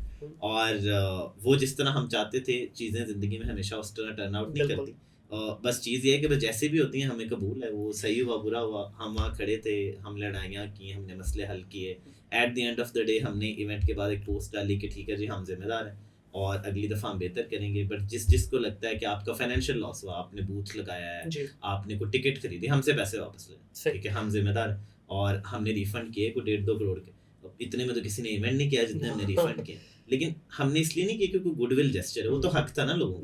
मतलब हमारा एक कस्टमर है, वो हमें पेमेंट दे रहा है, हम डिलीवर नहीं कर पाए तो इसके बाद मेरे पास कोई और चॉइस नहीं है, मैंने तो कहना ही था कि भाई मैंने डिलीवर नहीं किया, मेरे पैसे वापस ले लो। क्या बात है, लेकिन वो पाकिस्तान जैसे मुल्क के लिए वो इतनी डिफरेंट बात है कि ओहो हो जी आपने पैसे वापस कर दिए, क्या भाई बात है। हमने डिलीवर नहीं किया था। और अगली दफा हम आए, हमने कहा जी ठीक है, हमने सीखा है, इंडोर वेन्यू में आ गए, हमें समझ आई ये बाहर वाली कॉम्प्लिकेटेड है, हम बिल्डिंग के साथ नहीं खेलना चाहते, हम बिल्डिंग के अंदर खेलने वाले लोग। भी हमारा काम इवेंट डिजाइन करना है। हमें पता लगा कि नहीं वेंडर उस क्वालिटी के हैं ही नहीं है, दुबई नहीं है कि आप सहरा में भी एसी लगाते हैं, कतर नहीं है, तो हमने कहा ठीक है एक्सपो सेंटर में जाते हैं, ये 4 चीजें हम मैनेज नहीं करेंगे, हम सिर्फ उसके अंदर एक अच्छा एक्सपीरियंस क्रिएट करेंगे। और आई थिंक इसकी गवाही सारे देते हैं कि इससे अच्छा एक्सपीरियंस आज तक किसी ने क्रिएट नहीं किया। हम एक्सपीरियंस क्रिएशन के बिजनेस में हमारा काम है कि आप आएँ, आपको इवेंट अच्छा लगे, आपको फ़ायदा मिले, चाहे आप एक स्टूडेंट हैं, चाहे आप एक सीईओ हैं, चाहे आप एक एग्जीबिटर हैं। और अगर हम वो एक्सपीरियंस अच्छा क्रिएट करते हैं तो वो हमारी कामयाबी है। देखिए इसमें ना जो चीज़ मुझे अच्छी लगी है ना वो ये कि being into a service industry मैं ये समझता हूँ कि इसमें सबसे बड़ी जो बैकबोन होती है ना वो होती है कस्टमर सपोर्ट। बिल्कुल। तो आपकी यहाँ पे जो सोच मुझे बता रही है ना कि आपने पैसे रिफंड किए, सब कुछ किया, यहाँ पे अगर मैं टिपिकल सोच देखता ना तो 1.5 करोड़ अगर आपने वापस किया, 1.5 करोड़ में आप डाला लेते, 4 गार्ड रखते, ठीक है, और टैगे से फिरते, ठीक है। तो वो एक सोच वो है, ठीक है, एक सोच आपकी है। यहाँ पे ना मुझे वो मिसाल याद आ गई, मैं पता नहीं सैकड़ों दफ़ा ये मिसाल दे चुका हूँ। यूएसए में जाएं, आप अक्सर जाते रहते हैं, वॉलमार्ट पे जाएं, जाके पानी पी के उनको जाके काउंटर पे कहिए कि बकवास पानी, मुझे टेस्ट पसंद नहीं आया, तो वो आपसे सॉरी भी करेंगे, आपसे पैसे भी नहीं लेंगे। तो ये है कस्टमर सर्विसेज के स्टैंडर्ड यूएस के अंदर। तो हमें डॉलर तो चाहिए, पाउंड तो चाहिए, लेकिन हमारी सोच नहीं बदलते हम लोग। बहुत आपने अच्छी बात की। और आई थिंक इससे ही अगर हम यहाँ अपने सोसाइटी में रिलेट करें तो ये तो इस्लामिक वैल्यू भी है ना कि यार अगर कोई कस्टमर आ गया वो कह रहा है मुझे ये चीज नहीं चाहिए, तो तुम रीजन भी ना पूछो, ये कितनी बड़ी बात है। और गोरे नहीं पूछते रीजन यार, ना करो ऐसी बातें। पता है फिर मुझे क्या याद आ जाता है, मुझे वो स्टोर याद आ जाता है, ठीक है, सारे स्टोरों का यही हालात है। ये बैठे हैं जनाब मालिक साहब गले के ऊपर, इतनी बड़ी दाढ़ी होगी, 5 वक्त के बड़े आदमी लग रहे होंगे, और पीछे लिख के लगाया होगा खरीदा हुआ माल वापस या तब्दील नहीं हो सकता। ये मुझे वो याद आ रहा है। तो ये बड़ा कॉमन है हमारे यहाँ, तो वापस ही नहीं करते भाई, एक चीज हो गई तो हो गई बस। सर दूसरा इसमें जो मुझे इशू लगता है ना कि हमारे यहाँ कंज्यूमर को अपने राइट्स भी नहीं पता। हमें नहीं पता कि हम ब्रांड से कैसे डिमांड करें। मैं बरीजे पे गया, मैंने एक सूट लिया, अगले दिन मेरा मूड चेंज हो गया, मैंने कहा अरे ऐसे ही शॉपर लेके आया था, वापस ले लो, हमें बाहर की आदतें पड़ी हुई थी। उन्होंने कहा कि सर वापस तो होता ही नहीं। मैंने कहा जी वापस क्या नहीं होता, शॉपर में आप वापस लें। उन्होंने कहा सर पॉलिसी है हमारी। यार इतना बड़ा ब्रांड है, आपकी पॉलिसी कि आप खरीदी हुई चीज वापस नहीं लेते, ठीक है, इट्स स्टूपिड। लेकिन व्हाट्स मोर स्टूपिड इज के सारे खरीद भी रहे, ठीक है। तो असल में हमने इनकरेज की है बैड कस्टमर सर्विस। हम एज कस्टमर्स अच्छे कस्टमर्स नहीं है। हम रेस्टोरेंट पे जाते हैं, खाना लेट आता है, हम कुछ नहीं कहते, कहते हैं खैर, ठीक है, आपका हक है, आपको वहां पर शोर मचाना चाहिए, गूगल पे बैड रिव्यू देना चाहिए, ताकि जो अगला बंदा आए उसको पता हो कि यार ये चवल है, ठीक है। सर आज आप दुबई चले जाएं, जी मैं ये बड़े वसूख से आपको कह रहा हूँ, किसी रेस्टोरेंट से छोटे बड़े आप खाना खा लें, आपको खाने में कोई प्रॉब्लम लग रही है, उनकी कस्टमर सपोर्ट में कोई प्रॉब्लम लग रही है, किसी किस्म का इशू है, जस्ट कंप्लेन। फिर देखिए आगे मैजिक क्या होता है। सर बहुत सारे केसेस में आपसे पैसे भी नहीं लिए जाते, एक्सक्यूज भी किया जाता है, और बहुत सारे केसेस में आपको कंपनसेट किया जाता है किसी न किसी तरीके से। तो इसी वजह से वो लोग आगे बढ़े भी हैं। अच्छा अब थोड़ा सा आते हैं आपके ये इवेंट्स की तरफ। पहले तो मुझे ये बताइए कि इजाद लैब जो है, ये नाम से थोड़ा सा मुझे यूं लग रहा है कि जैसे वो लेबोरेटरी लैब वाला नहीं होता, तो इसके पीछे क्या है? ये क्या है इस नाम के पीछे? हम ब्लड टेस्ट भी करते हैं, ब्लड टेस्ट करके देखना चाहते हैं कि क्या है जो कामयाब लोगों के खून में है, जो आम लोगों के नहीं है, लेकिन कुछ मिला नहीं हमें। अच्छा नहीं मिला वहाँ पे? सारों का खून सेम है, तो इसलिए हम बाकी चीजों पे आ गए। सही। तो इसका क्या है, इस नाम के पीछे क्या कॉन्सेप्ट क्या था? ये इवेंट्स ही थे या कोई और था इसका ऑब्जेक्टिव जब स्टार्ट किया? देखिए पहले तो ये कि मैं क्लैरिफिकेशन देना चाहूँगा कि इवेंट जो है सिर्फ एक चीज़ है जो हम करते हैं। सही। इवेंट एक मकसद के अराउंड है, वो मकसद है पाकिस्तान की टेक्नोलॉजी, स्टार्टअप, इनोवेशन, इकोसिस्टम को ग्रो करना। हम आईटी को लिमिट नहीं करते कुछ चीज़ों तक जिस तरह कुछ और इदारे करते हैं। हमें लगता है कि हम इंफॉर्मेशन एज के एम्बेसडर्स हैं। किसी के हाथ में भी स्मार्टफोन चला जाए, वो किसी भी इंडस्ट्री का, उसकी ज़िंदगी बदल जाती है, हम इसके एम्बेसडर। हमारे नाम इवेंट का नाम टेक फेस्ट नहीं है, फ्यूचर फेस्ट है, क्योंकि फ्यूचर टेक्नोलॉजी और दुनिया का हो चुका है। और हमारा जो ये मिशन है, इसमें शायद फ्यूचर फेस्ट हमारा एक बहुत बड़ा प्लेटफॉर्म है जो लोगों को मौका देता है, जो इसको फर्दर लेके जाता है। बट हम और भी काम करते हैं। हम यहाँ से अमेरिका, यूरोप, टर्की, बहुत से मुल्कों में जो सबसे बड़े डेलीगेशन गए हैं, सीईओस के, एंटरप्रेन्योर्स के, फ्रीलांसर्स के, वो हम लेके जा रहे हैं 2018 से। वो शुरू हमने किया ये ट्रेंड। और हम पाकिस्तान से यूएस में कंपनीज ओपन कराते हैं लोगों की, ताकि वो कंपनी खोल लें, बैंक अकाउंट खोल लें और पैसे कमाना शुरू कर दें, ऑलरेडी कमा रहे हैं उनके लिए आसानी ठीक हो है। जाए। तो ये हमारे सारे जो काम हैं वो एक ही मिशन के अराउंड है। और eight the end of the day हमने शुरू तो पता नहीं क्यों की थी, बस मज़ा आता था ये काम करने में। लेकिन अब हमें पता है कि हम जो है किस मकसद के अराउंड चलते हैं, और वो ये है कि जो टेक्नोलॉजी की ग्रोथ है, जो इस नॉलेज इकोनॉमी की ग्रोथ है, वो एक तो इंडिविजुअल लेवल पे लोगों की ज़िंदगी बदलती है, बट हमारे मुल्क के जो स्पेसिफिक चैलेंजेस हैं उसमें पूरा मुल्क बदल देगी। देखिए, जी। आप हर बच्चे को अगर 500,000 डॉलर कमाने पे भी इनेबल कर दें तो आपका मुल्क लिटरली बदल जाएगा। और हम जिस डिस्कशन में हर वक्त पड़े रहते हैं, जिन मसलों में घिरे रहते हैं, उससे निकलने का सिर्फ एक ही तरीका है, वो ये है कि हम इंडिविजुअल लेवल पे लोगों को एम्पावर करें। और डॉलर से बड़ी कोई एम्पावरमेंट नहीं है। बिल्कुल। लेकिन ज़्यादा जो इन्फॉर्मेशन एज की अच्छी बात है कि वो इंडिविजुअल लेवल पे चेंज आता है। देखिए, हम फैक्ट्रियाँ नहीं लगा रहे, हम जो है इंडस्ट्रियाँ नहीं लगा रहे जहाँ पर कोई एक बंदा तो पैसे कमा ले लेकिन 10,000 लोग जो है मजदूर ही रहें। हम इंडिविजुअल लेवल पर प्रमोट करें कि यार तुम भी फ्रीलांसिंग करो, तुम भी करो, तुम सॉफ्टवेयर कंपनी बना लो, तुम डिज़ाइनर बन जाओ, और हम सब यही कर रहे हैं। बिल्कुल। और ये जो एम्पावरमेंट है ये मुल्क बदलेगी। मुझे पिछली वालों का नहीं पता, लेकिन ये डेफिनेटली बदलेगी। और इसमें सबसे मजेदार बात है कि बाउंड्रीज नहीं है। बिल्कुल बिल्कुल। पाकिस्तान से बैठ के, लाहौर की सिटी से बैठ के, लाहौर भी छोड़े, बड़ा शहर है, लोधरा, छोटे छोटे ऐसे- शहर से बैठ के ऐसे। बच्चे जो है ना यूएस में काम कर रहे हैं, यूके में बिल्कुल। काम कर रहे हैं, यूरोप में बिल्कुल। काम कर रहे हैं। अच्छा, इसमें आपसे पूछना चाहूँगा मैं इस वक्त, मलिक साहब, जो ये सारा सिस्टम हमारा हो रहा है, जी मैंने आप लोगों को डिफरेंट और भी जो आपके कंपेटिटर्स जिसको हम कहते हैं, जी अभी मैंने आपको स्किल कला में भी देखा, आपका भी नाम था, लेकिन अनफॉर्चुनेटली आप कंट्री में थे नहीं, शायद इस वजह से नहीं आए। जी। पाकिस्तान में तो ये ट्रेंड ही नहीं है। हम तो कंपेटिटर को एक, वो कहते हैं ना, शिकरे की आंख से देखते हैं, तू करेगा।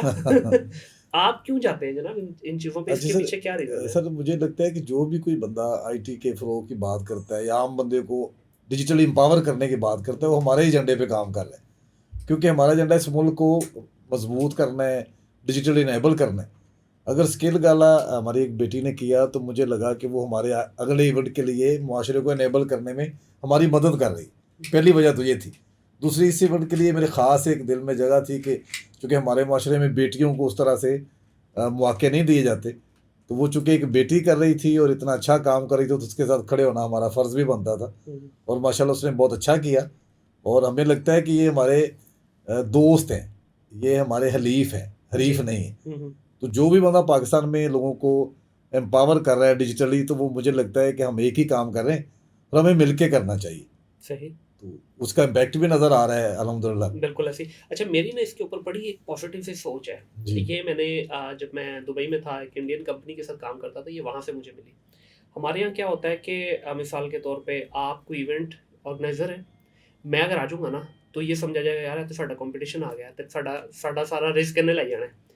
इंडियन की सोच पता क्या है, इनफैक्ट वेस्ट की सोच क्या है, वो ये कहते हैं कि भाई आप एक चीज़ शुरू कर रहे हैं जो कि रिलेटिवली नई है आपकी सोसाइटी में, वहाँ पे एक पूरे का पूरा जो है ना सर्कल क्रिएट कर दें। उस सर्कल में आप अपने लोग ले आए, एक कंपेटर आया, दूसरा आया, तीसरा आया, चौथा आया, पांचवा आया। होगा क्या, एक मिसाल के तौर पे आप अगर पायनियर हैं, आपने लेट्स से 10,000 लोगों तक रीच की, एक और आ गया, उसने 2,000 तक की, तो टोटल 7 हो गए ना। बिल्कुल। तीसरा एंटर हो गया, चौथा एंटर हो गया, पांचवा एंटर हो गया। आज जो फ्यूचर फेस्ट की हाइप है, आज से 2 साल पहले तो नहीं थी। ऐसे ठीक है, अल्हम्दुलिल्लाह आपकी अपनी मेहनत है, कामयाबी है, सब कुछ है, लेकिन मैं ये समझता हूँ ये जो बाकी लोगों ने भी स्टार्ट किया, सीपीसी हुआ और भी काफ़ी इस तरह के इवेंट हुए, उनकी वजह से लोगों को पता चलना शुरू हो गया। पहले अगर आपके इवेंट का बिल्कुल सही। फुटफॉल 5,000 था, अब 50,000 हो जाएगा भाई। तो ये सोच यहाँ पे आनी चाहिए। इससे मैं समझता हूँ कि आपका रिस्क कम नहीं होगा बल्कि बढ़ जाएगा।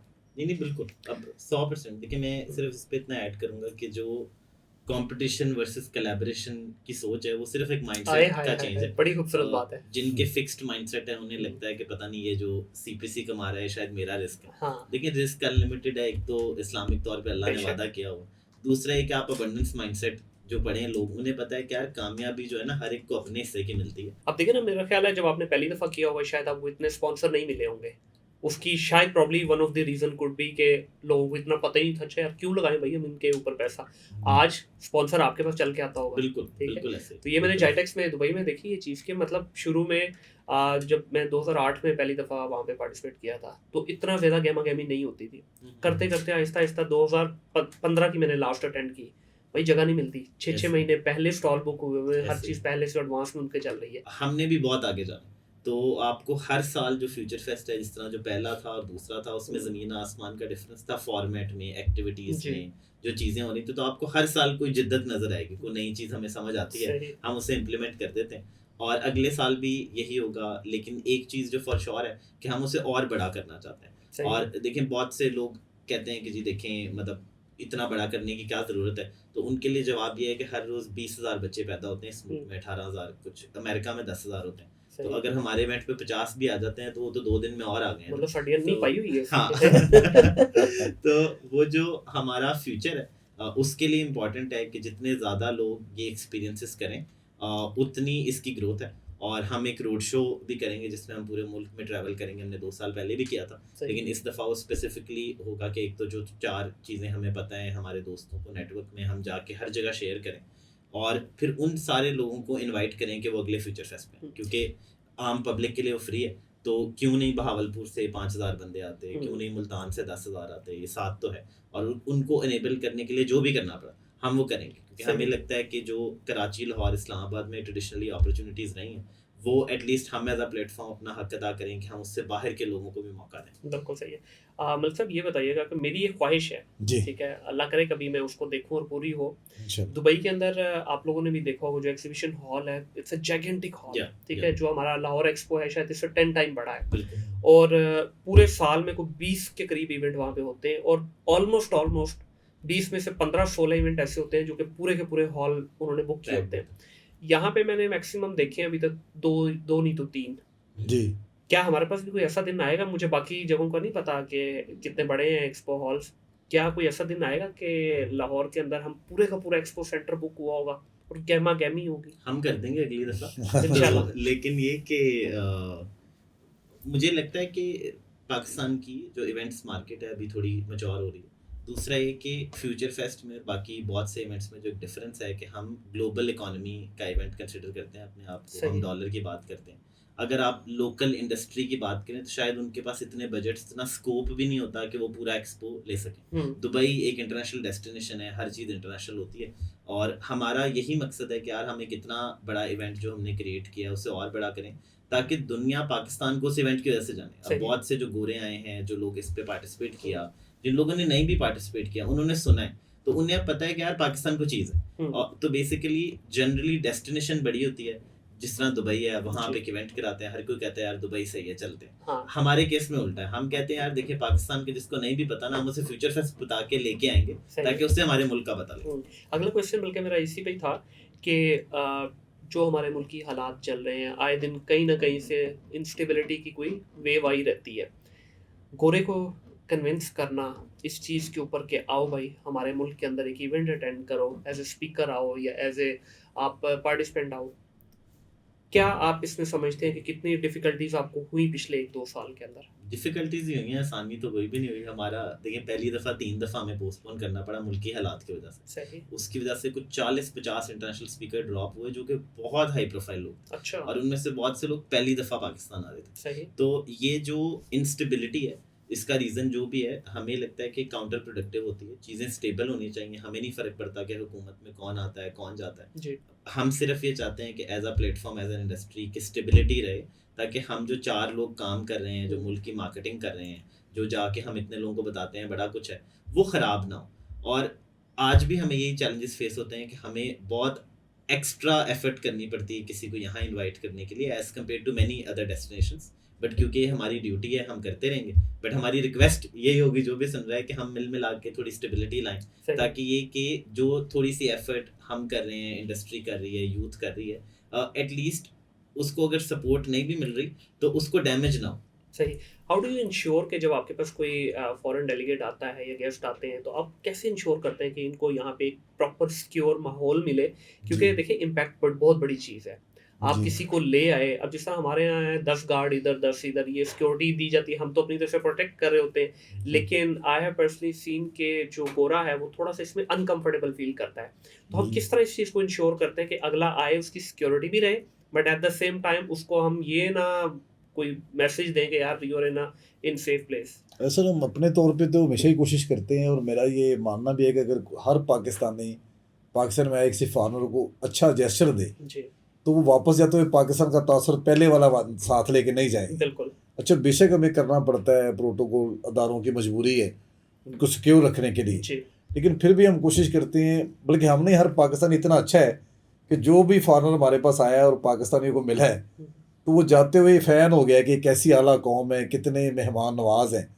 तो जो हमारा इमेज बिल्ड किया गया दुनिया में वो है नहीं एक्चुअली हमारा। बिल्कुल। वो जाहिर है हमारे खिलाफ साजिशें हैं, बाकी जिन मुल्कों को अच्छे नहीं लगते, लेकिन मेरा ये कहना है कि जब भी लोग आएँ हुकूमतों को चाहिए कि वो उन्हें फैसिलिटेट करें जो हमारे इख्तियार में चीज़ें नहीं हैं। सही। जब हम कर रहे थे इवेंट तो हमें एक आला पुलिस अफसर ने कहा कि आपको इन सारे लोगों के लिए बुलेट प्रूफ गाड़ियाँ अरेंज करना चाहिए। खैर। उस पे वो बेज़िद थे कि हम इस तरह सिक्योरिटी नहीं दे पाएंगे, हालात अच्छे नहीं हैं। तो जब मैंने सवाल किया कि जितने हमारे मेहमान आ रहे हैं कुछ 250 के करीब, इतनी बुलेट प्रूफ गाड़ियाँ पाकिस्तान में हैं, तो कहते नहीं हैं।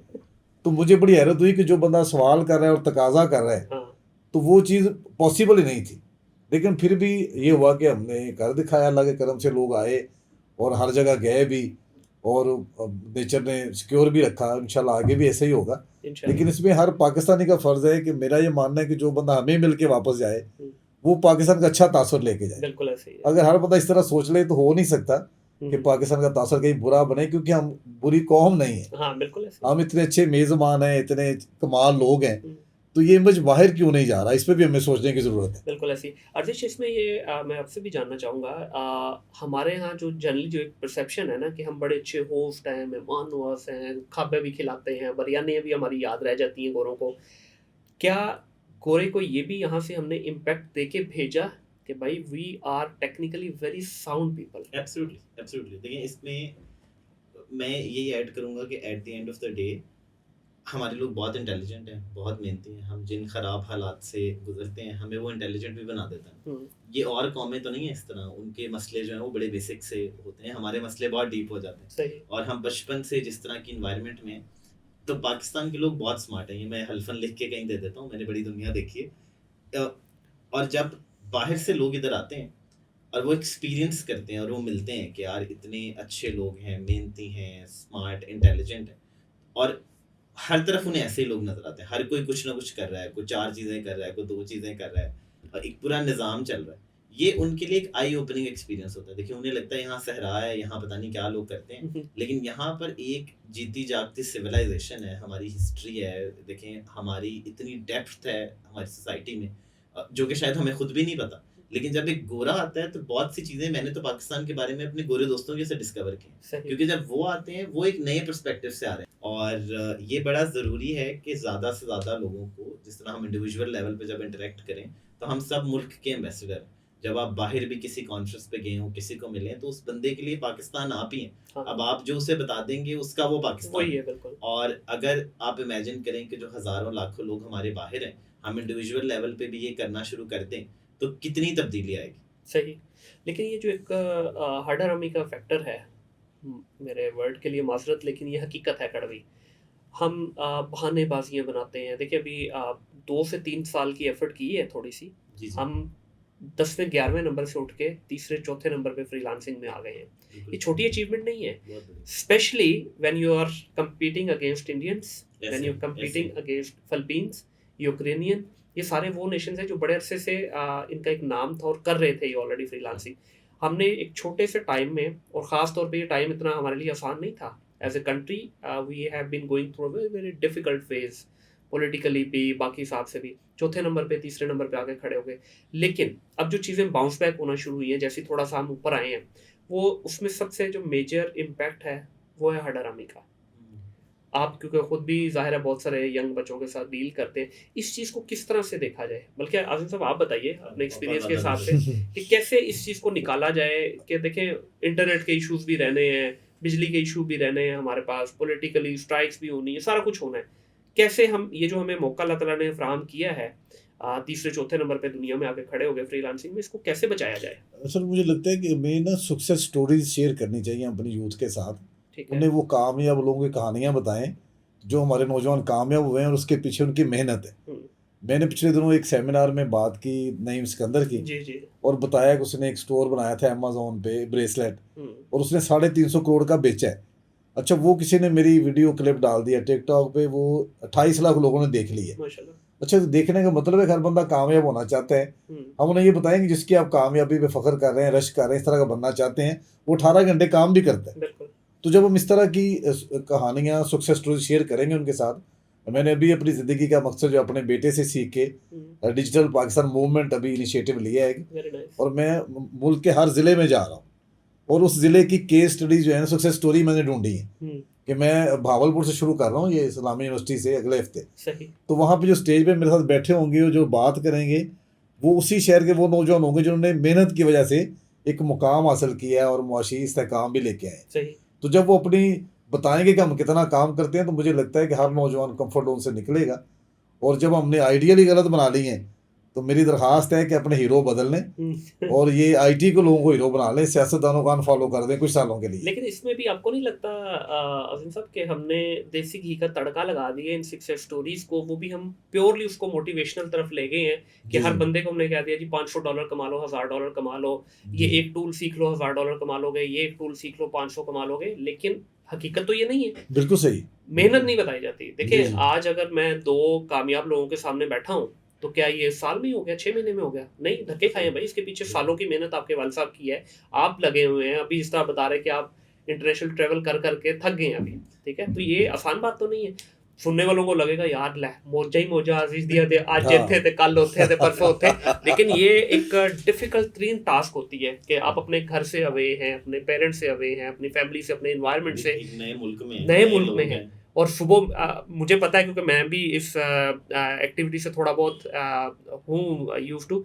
आप सुबह जाते हैं अर्ली इन द मॉर्निंग, अपना बैग पकड़ते हैं, 10-10 12-12 घंटे मुसलसल आप मीटिंग में रहते हैं। उसके बाद तो आपकी बॉडी में इतनी एनर्जी नहीं रहती कि आप उस कंट्री या उस शहर को देख भी सको। बिल्कुल तो सही। सुनने वालों को या देखने वालों को लगता है यार मौजा ही मौजा दे दिया थे। अच्छा, उसमें ना मैं समझता हूँ अर्जुश को, मैं पिछले देख रहा हूँ जब से इसने कंपनी बनाई है, तो 7 एक साल से मैं देख रहा हूँ कि 18 घंटे काम करता है। सही। तो एक वालिद के तो मेरा भी दिल करता है यार कि ये रेस्ट करे, इतनी मेहनत करता है। जी। तो अभी मैं देखता हूँ कि जब इसके दावत पे सऊदी प्रिंस पाकिस्तान आए, फहद बिन मंसूर अल सऊद, अच्छा, माशाल्लाह। ये उन्हें मिले थे सऊदीया में, इसने कायल किया, हम्म, वो पाकिस्तान आए, उन्होंने पाकिस्तानी यूथ का नो डाउट के टैलेंट बड़ा कमाल है, तो उन्होंने डिस्कवर किया और इसकी बात को उन्होंने एक्नॉलेज भी किया कि तुम सही कहते थे, पाकिस्तानी यूथ बड़ी टैलेंटेड है, खासतौर पे आईटी के हवाले से। तो वो यहाँ पे आए हैं और Pakistan Saudi tech house initiative लिया, उन्होंने लॉन्च करके गए। अच्छा। तो अभी रिसेंटली इसने येंगो को इनवाइट किया पाकिस्तान में, जो एक कैब सर्विस है हाँ जी, बिल्कुल। सस्ती दूसरों से। तो मैं कहता हूँ अगर ये एक नौजवान कर रहा है, इसलिए नहीं मुझे फख्र होता कि मेरा बेटा, इसलिए कि एक पाकिस्तानी है। जी। तो अगर इसकी दावत पे ये 2 बड़े इदारे पाकिस्तान आ गए हैं, तो हमारे बाकी नौजवान क्यों नहीं किसी को कायल कर सकते? बिल्कुल ऐसे ही है। सिर्फ ये है कि हमें अपने रोल पहचानना पड़ेगा कि अपनी ज़ात से बाहर निकल के मुल्क का सोचें। अगर ये मुल्क खुशहाल है तो हम इसी में ही रहते हैं। बिल्कुल ऐसे ही है। तो अगर बड़े कैनवस पे सोचेंगे तो नौजवान करेंगे। बिल्कुल आपने सही कहा कि हमारे मोटिवेशनल स्पीकर ने थोड़ा तड़का ज़्यादा लगा दिया है। अगर रियलिस्टिक बात भी करें ना कि आप 50,000 महीना कमा लेंगे, तब भी लोग आमादा हो जाए। अब तो हमारी वो- डोमेन में ना, माजरत जी। साहब की बात कर रहा हूँ, जी। हमारी डोमेन में, अमेज़न की डोमेन में या डिजिटल मार्केटिंग की डोमेन में क्या हुआ कि एकदम एक हाई क्रिएट हुई, बच्चों को बता दिया गया जी $500,000 तो पीस ऑफ केक है, ठीक है? अब देखिए $1,000 का मतलब है यू आर टॉकिंग अबाउट रफली 300,000, ठीक है? It's not a joke. 300,000 तक की सैलरी पे पहुंचने के लिए आपके जूते घिस जाते हैं जनाब। किसी भी मल्टीनेशनल कंपनी में भी आप लगे हैं ना, जी। तो उनकी टॉप हायरार्की की ये सैलरी होती है। यहाँ बच्चा है अभी पिछले हफ्ते उसका डायपर उतरा है, आज वो कहता है जी मैंने तो पता है पैंट किस तरह बनती है, ठीक है? ऐसे नहीं होता ना, टाइम लगाना जी, जी। पड़ता है। मुझे 16 साल हो गए इस डोमेन के अंदर। तो कल एक बच्चे से मैं इंटरव्यू के लिए बात कर रहा हूँ, उसने कुछ 6 महीने अभी जॉब की है दुबई में। पिछला करियर भी उसका बिल्कुल एग्जेक्टिव लेवल का है। गैस कितनी सैलरी उसने डिमांड की होगी? 2 लाख रुपया, ठीक है। ठीक है? हसन भाई ने मुझे रिसोर्स अच्छा। किया, तो मैंने हसन भाई को कहा, मैं हसन भाई उन्हें तो भाईजान मेरे को कंपनी मांग लेती मेरी। तो आगे हसन भाई कहते यार मैं की करा, ठीक है? मतलब ये बच्चों के इस वक्त हालात हुए हैं कि नॉन रियलिस्टिक अप्रोच। हाँ जी, ठीक थोड़ा है, आप ओवर रखें, एम्बिशियस है। हाँ होना चाहिए, ख्वाहिश हमारी भी होनी चाहिए सबकी कि यार हम अच्छे से अच्छा पे करें, और करते भी हैं अल्हम्दुलिल्लाह आईटी सेक्टर में खास तौर पे। लेकिन बच्चे को थोड़ा रियलिस्टिक होना पड़ेगा। बच्चे को अभी ये बबल ब्रस्ट हुआ है ना अमेज़न का थोड़ा सा, अब पता चला है उनको कि नहीं यार ये $500,000 वाली हवा ही थी, ठीक है? हमारे माहौल के अंदर एक रियलिस्टिक जो सैलरी है वही मिलेगी आपको।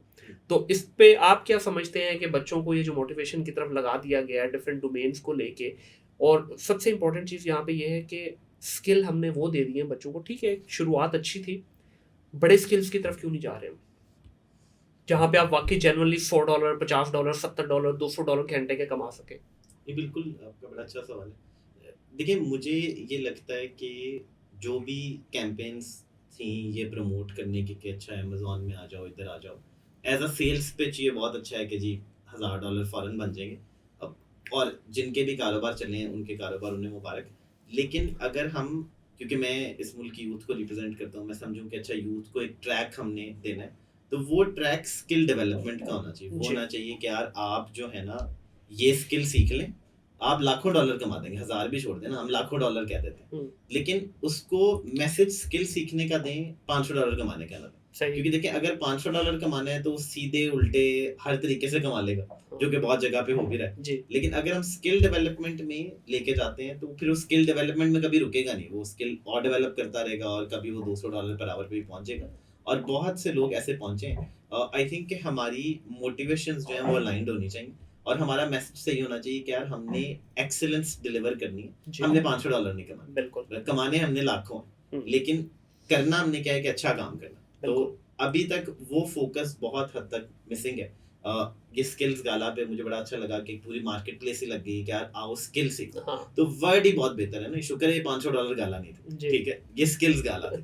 तो लोगों को सिर्फ ये बता दें कि यार ये 50 तरह के स्किल्स हैं, आप ये सीख सकते हैं, ये सीखेंगे आप $500 भी कमा लेंगे, $5 लाख भी कमा लेंगे, ये एक ट्रैक है। उनको सही ट्रैक पे लेके आएं, हम लोगों को गलत ट्रैक पे ले गए। सही है, बिल्कुल ऐसा ही है। अभी आप लोग जो ये सारी चीज़ें कर रहे हैं, जिस तरह अभी आपने मकसद बताया कि आप एक नए इनिशिएटिव और लेने जा रहे हैं, तो जब भी कोई इनिशिएटिव ऐसा लेते हैं, तो इसके लिए जो आपका होमवर्क है, वो लोकल ही मार्केट को देख के किया जाता है या जो आपका ट्रैवल होता है इतना इंटरनेशनल, वहाँ से भी आइडियाज़ को ग्रैब करते हैं? आइडियाज़ हर जगह से ही आते हैं, लेकिन देखिए पापा का तो विज़डम बहुत ज़्यादा लोकल है, उनकी उम्र बहुत गुज़री है, हुँ, तो एक वो हमारा तड़का लग जाता है हर चीज़ सही, में। दूसरा, मैं क्योंकि कुछ लकी रहा हूँ कि 2016 से मैंने बहुत ज़्यादा ट्रैवल किया है सही, और प्राइमरीली वो टेक्नोलॉजी इंडस्ट्री के अराउंड ही है, तो मैं दुनिया की हर बड़ी टेक्नोलॉजी कॉन्फ्रेंस पे गया हूँ। अब अल्हम्दुलिल्लाह मैं हर बड़ी पे तकरीबन स्पीकर भी रहा हूँ सही। और वहाँ पर एक तो ऑब्वियसली हमारा कॉन्फ्रेंसेस का बिज़नेस है, तो हमने देखा कि यार ये कैसे होती हैं, हमें यहाँ मिली नहीं कोई, हुँ, हमें शौक नहीं था, हमें को मिला नहीं और इवेंट, सही। तो हमने कहा खुद करा लेते हैं। दूसरा क्या है कि उन कॉन्फ्रेंसेस पे जाने से लर्निंग बहुत होती है, क्योंकि हर जगह पे लेटेस्ट बात हो रही है ना। जी, तो ऑस्ट्रिया में गया हूँ तो वहाँ पर क्या बात हो रही है, दुबई में क्या बात हो रही है, थाईलैंड में क्या बात हो रही है। तो जब आपको नज़र आता है कि 6 जगह पे एआई की बात हो रही है तो मतलब कुछ तो है। है, तो फिर हम भी आके उसी चीज़ पे फोकस करते हैं सही, और सही। हम अप टू डेट रहते हैं कि दुनिया में क्या ट्रेंड्स हैं और हमारे क्या मसले हैं और इनको आपस में कनेक्ट करना जो है वो हमारा काम है कि ठीक है। यार हमारी कि इन इश्यूज़ को हम रिज़ॉल्व कैसे करें। बिल्कुल, तो इसमें मेरा ख़्याल है ये जब आपका बायलैटरल कॉन्ट्रैक्ट भी होते हैं डेफ़िनिटली अगर आप जा रहे हैं वहाँ पे तो वो लोग भी आ रहे हैं, ऐसे तो ही, उसी ऐसे तरह ही। से फिर आप कंपनीज़ को भी कनेक्ट करवाते हैं। तो इसके बिल्कुल। ऊपर कोई एफ़र्ट हुई है अभी तक? देखिए बहुत ज़्यादा एसेंशियली जो फ्यूचर फेस्ट मतलब इससे पहले हम पाकिस्तान से लोगों को बाहर लेके जाते थे कॉन्फ्रेंसेस पे, लेके हुँ, जा रहे हैं आज तक। जी, अभी नॉर्वे भी जाएँगे। फ्यूचर फेस्ट का मकसद ये था कि देखिए हम 50,000 बंदा बाहर नहीं लेके जा सकते, हाँ, थोड़ा-सा इम्प्रैक्टिकल है। तो हमारी कोशिश थी कि यार इन 50,000 के लिए हम बाहर से ज़्यादा सारे लोगों को बुलाएँ। सही, तो वो जो 150 इंटरनेशनल गेस्ट थे, जो स्पीकर थे, जो कंपनीज़ थी, जो सऊदी प्रिंस था, ये सारे इसीलिए आए थे क्योंकि ये इनसे मिलना चाहते हैं, कनेक्ट करना चाहते हैं।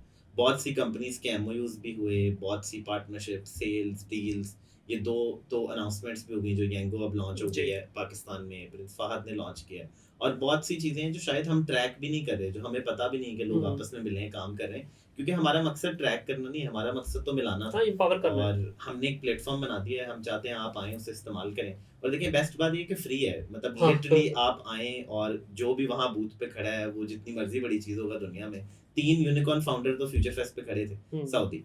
और तो वहाँ पर आके कोई भी मिल सकता था उन्हें। तो ये जो हमने येंगो का जो कॉन्सेप्ट आप लेके जी, आए जी। हैं, इसमें आपका एज़ ए ऑर्गनाइज़ेशन क्या रोल है? देखिए हमारा इसमें रोल ये है कि हम उनको एक तो पाकिस्तान में वो आना जब चाहते थे तो हमने कहा जी आप आएँ, आपको हम दिखाते हैं, आप ज़रा मार्केट चेक तो करें। तो जी, उनका सीईओ आया, ये को 3-4 महीने पहले हमने उसको 3 हफ्ते होस्ट किया, कुछ मीटिंग्स अरेंज कराई, कुछ एक्सपोज़र अरेंज कराया, फैसिलिटेट किया। क्योंकि जो बाहर से आ रहा होता है उसको डायरेक्टली तो इतना मुल्क का नहीं जी, पता होता, तो बिल्कुल, अगर हमें जानता है, हमारे कहने पे आ गया है, तो फिर हमारा रोल है कि हम उसको बेस्ट फैसिलिटेट करें। बिल्कुल, और फिर उन्होंने कहा कि बिल्कुल हमें ये मार्केट अच्छी लगती है, अब हम फॉर्मल लॉन्च करते हैं। और सही, उसमें भी जो हम फैसिलिटेट कर सकते हैं, चाहे वो गवर्नमेंट के साथ फैसिलिटेशन है, प्राइवेट सेक्टर से कनेक्शंस हैं, या वैसे बेसिक अंडरस्टैंडिंग है कि यार ये चीज़ें कुछ ऐसे होती हैं, वैसे होती हैं, जो मशवरा है, हमारा वही रोल है। वो ना सिर्फ येंगो के लिए है, वो बहुत सी इंटरनेशनल कंपनीज़ के लिए है। क्योंकि हमारा कोर फोकस ये है कि हम बाहर की कंपनियों को ये मुल्क दिखाना चाहते हैं। तो आर्जिश ने कोई अपनी पति शुद्धि रखी बीच में कि नहीं रखी यंग को लाने में? नहीं देखिए, हमारा कारोबार इस तरह चलता नहीं है। हम फ्यूचर फेस्ट पे बुलाते हैं सब, सही, हमारा रेवेन्यू फ्यूचर फेस्ट पे आता है। ठीक अब है। वो फ्यूचर फेस्ट पे आके बाद में जो मर्जी कर लें, उसमें हमारा तो कोई हिस्सा नहीं। तो यार पति पुति रख लिया करो, उसमें क्या टेंशन है? एक देखिए जो ट्रेडिशनल माहौल है उसको भी तो साथ लेके चलो ना। हम ट्रेडिशनल को बदलने के लिए तो बैठे हैं। वेरी अच्छा नाइस। मेरे ना जी सॉरी, मेरे वालिद ने कारोबारी थे बड़े मारूफ शेखुपुरा के, तो वो कहते थे कि जो बिजनेसमैन होता है उसकी साख ही सिर्फ उसका एसेट होती है। हाँ तो अगर हमारी साख बची रहे ना, जो हमें लोग हम पे ट्रस्ट करें, बिल्कुल, तो हम समझते हैं हमारी पत्ती है, ये बहुत जो बड़ी लोग हम बात पे है, ट्रस्ट बहुत बड़ी करते हैं, बात हमारे है। कहने पे आ जाते हैं। जी और अभी जो मैं आपको बता रहा था डिजिटल पाकिस्तान मूवमेंट का हमने इनिशिएटिव लिया है मैंने, उसके पीछे विजडम ये था कि क्योंकि पाकिस्तान को ज़रूरत है इमरजेंसी अर्निंग की ना, तो हमें इमरजेंसी एक मूवमेंट भी हो जो हर ज़िले में जाकर लोगों को जगाए जी कि दुनिया कहाँ चले गई, हमारे हमसाये मुल्क कहाँ पहुँच गए। बिल्कुल और हमने लेट अडॉप्ट की है टेक्नोलॉजी, जी। तो वो हम चाह रहे हैं कि लोगों को जगाएं। उन्होंने कहा कि जल्दी जल्दी ऑनलाइन अर्निंग सीखो, बेशक थोड़ा ही कमाओ, लेकिन पाकिस्तान के लिए हमें ये जो सलाब है महंगाई का, इसको रोकना है। और डॉलर ज़्यादा पाकिस्तान में तभी आएंगे अगर हमारी यूथ जो है डिजिटली इनेबल होगी। खुदारा एक मेरी रिक्वेस्ट है, काम जरूर कीजिएगा। जी, जी। ये एक रिक्वेस्ट है एक नहीं, आईटी जरूर सर, जरूर। एंटरप्रेन्योर की, एक आईटी एंटरप्रेन्योर से। सर लेडर जरूर लेके जाइएगा साथ। लेडर क्या है?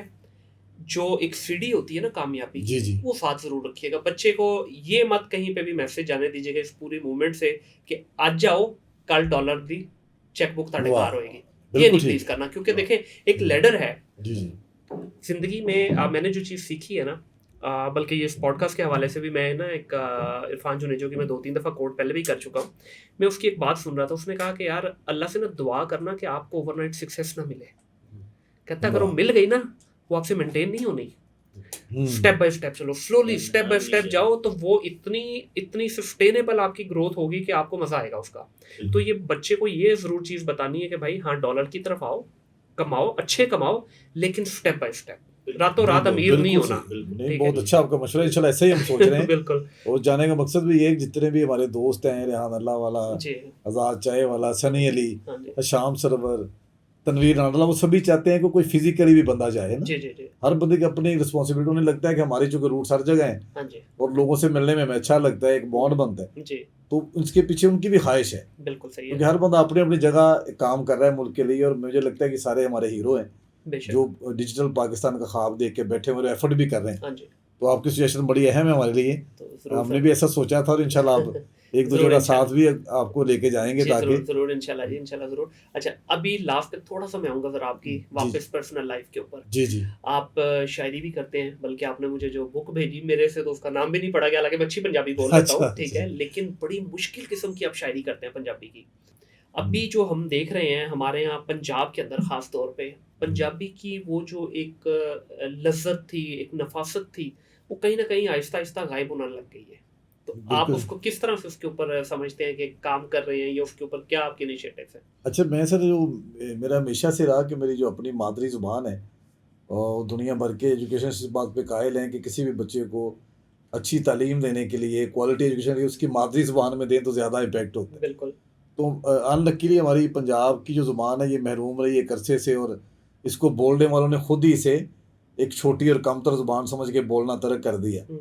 तो मैं समझता हूँ उर्दू हमारी राब्ते की ज़ुबान है, हमारी सारी कौमियतों को इकट्ठा करती है, बड़ी काबिल एहतराम है और बड़ी इंपॉर्टेंट भी है, लेकिन अपनी मादरी ज़ुबान को उसका हक देना चाहिए। बेशक। तो पंजाबी इसलिए आपको लगता है कि लोगों ने बोलना बंद कर दिया है और घरों में नहीं लोग बोलना पसंद करते। और मैं तो सिर्फ मेरी ये ख्वाहिश है, इस तरह हमारे सिंधी भाई या पश्तून जी या बलूची हमारे भाई आपस में जिस भी जगह बैठे हो अपनी ज़ुबान बोल के फ़ख्र महसूस करते हैं। बेशक। तो काश हम पंजाब वाले यही शुरू कर दें। मेरी शायरी इसलिए मुश्किल लगती होगी कि वो अल्फाज जो हैं जो हमने अपने बड़ों से सुने थे आज वो सोसाइटी का हिस्सा नहीं रहे। बिल्कुल। तो कोशिश तो करता हूँ कि मैं आम लोगों तक पहुँचे, लेकिन कोई ना कोई लफ्ज़ इस तरह हो जाते हैं। तो मेरी तो ख्वाहिश है कि मेरी ज़ुबान में सोचता चूँकि पंजाबी में हूँ इसलिए लिखता भी पंजाबी में हूँ। उसको हमने कॉकटेल बना दिया, पंजाबी में उर्दू भी मिक्स कर दी, बीच में फिर इंग्लिश का भी थोड़ा बहुत तड़का हमें लगाने की आदत हो गई। तो इस वजह से मुझे लगता है कि कहीं ना कहीं जो है ना, जो एक खास तौर पर टिपिकल जो लैंग्वेज थी हमारी, उसकी अफादियत खो दी हमने। नहीं सर, इसमें ना मेरा नुकता नज़र ये है कि जो जिंदा ज़ुबानें होती हैं उनमें नए लफ्ज़ आते रहते हैं। जी मसलन फ्रिज अगर किसी ने ईजाद की है तो उसका नाम फ्रिज ही रहेगा क्योंकि हमने बनाई नहीं। हाँ बिल्कुल सही है। तो ये मिसकंसेप्शन है कि नए लफ्ज़ हमेशा आते हैं, जी क्योंकि इजादा तो दूसरे लोग करते हैं, हम नहीं करते, मना समझते हैं खुद को। तो जो भी चीज़ नहीं आएगी ना वो उसका हिस्सा बन जाएगी। इसमें स्ट्रिक्ट नहीं होना चाहिए सही। कि खुले दिल से हम कबूल करें जो नए अल्फाज हमारे पास आ रहे हैं और हमारे पास पहले नहीं थे, तो वो शायद लोग इस्तेमाल करते हैं तो किसी को लगता है कि गलत है, लेकिन मैं तो समझता हूँ कि ज़ुबानें हमेशा लोगों को जोड़ने के लिए होती हैं बेशक। और सभी ज़ुबानें अच्छी हैं।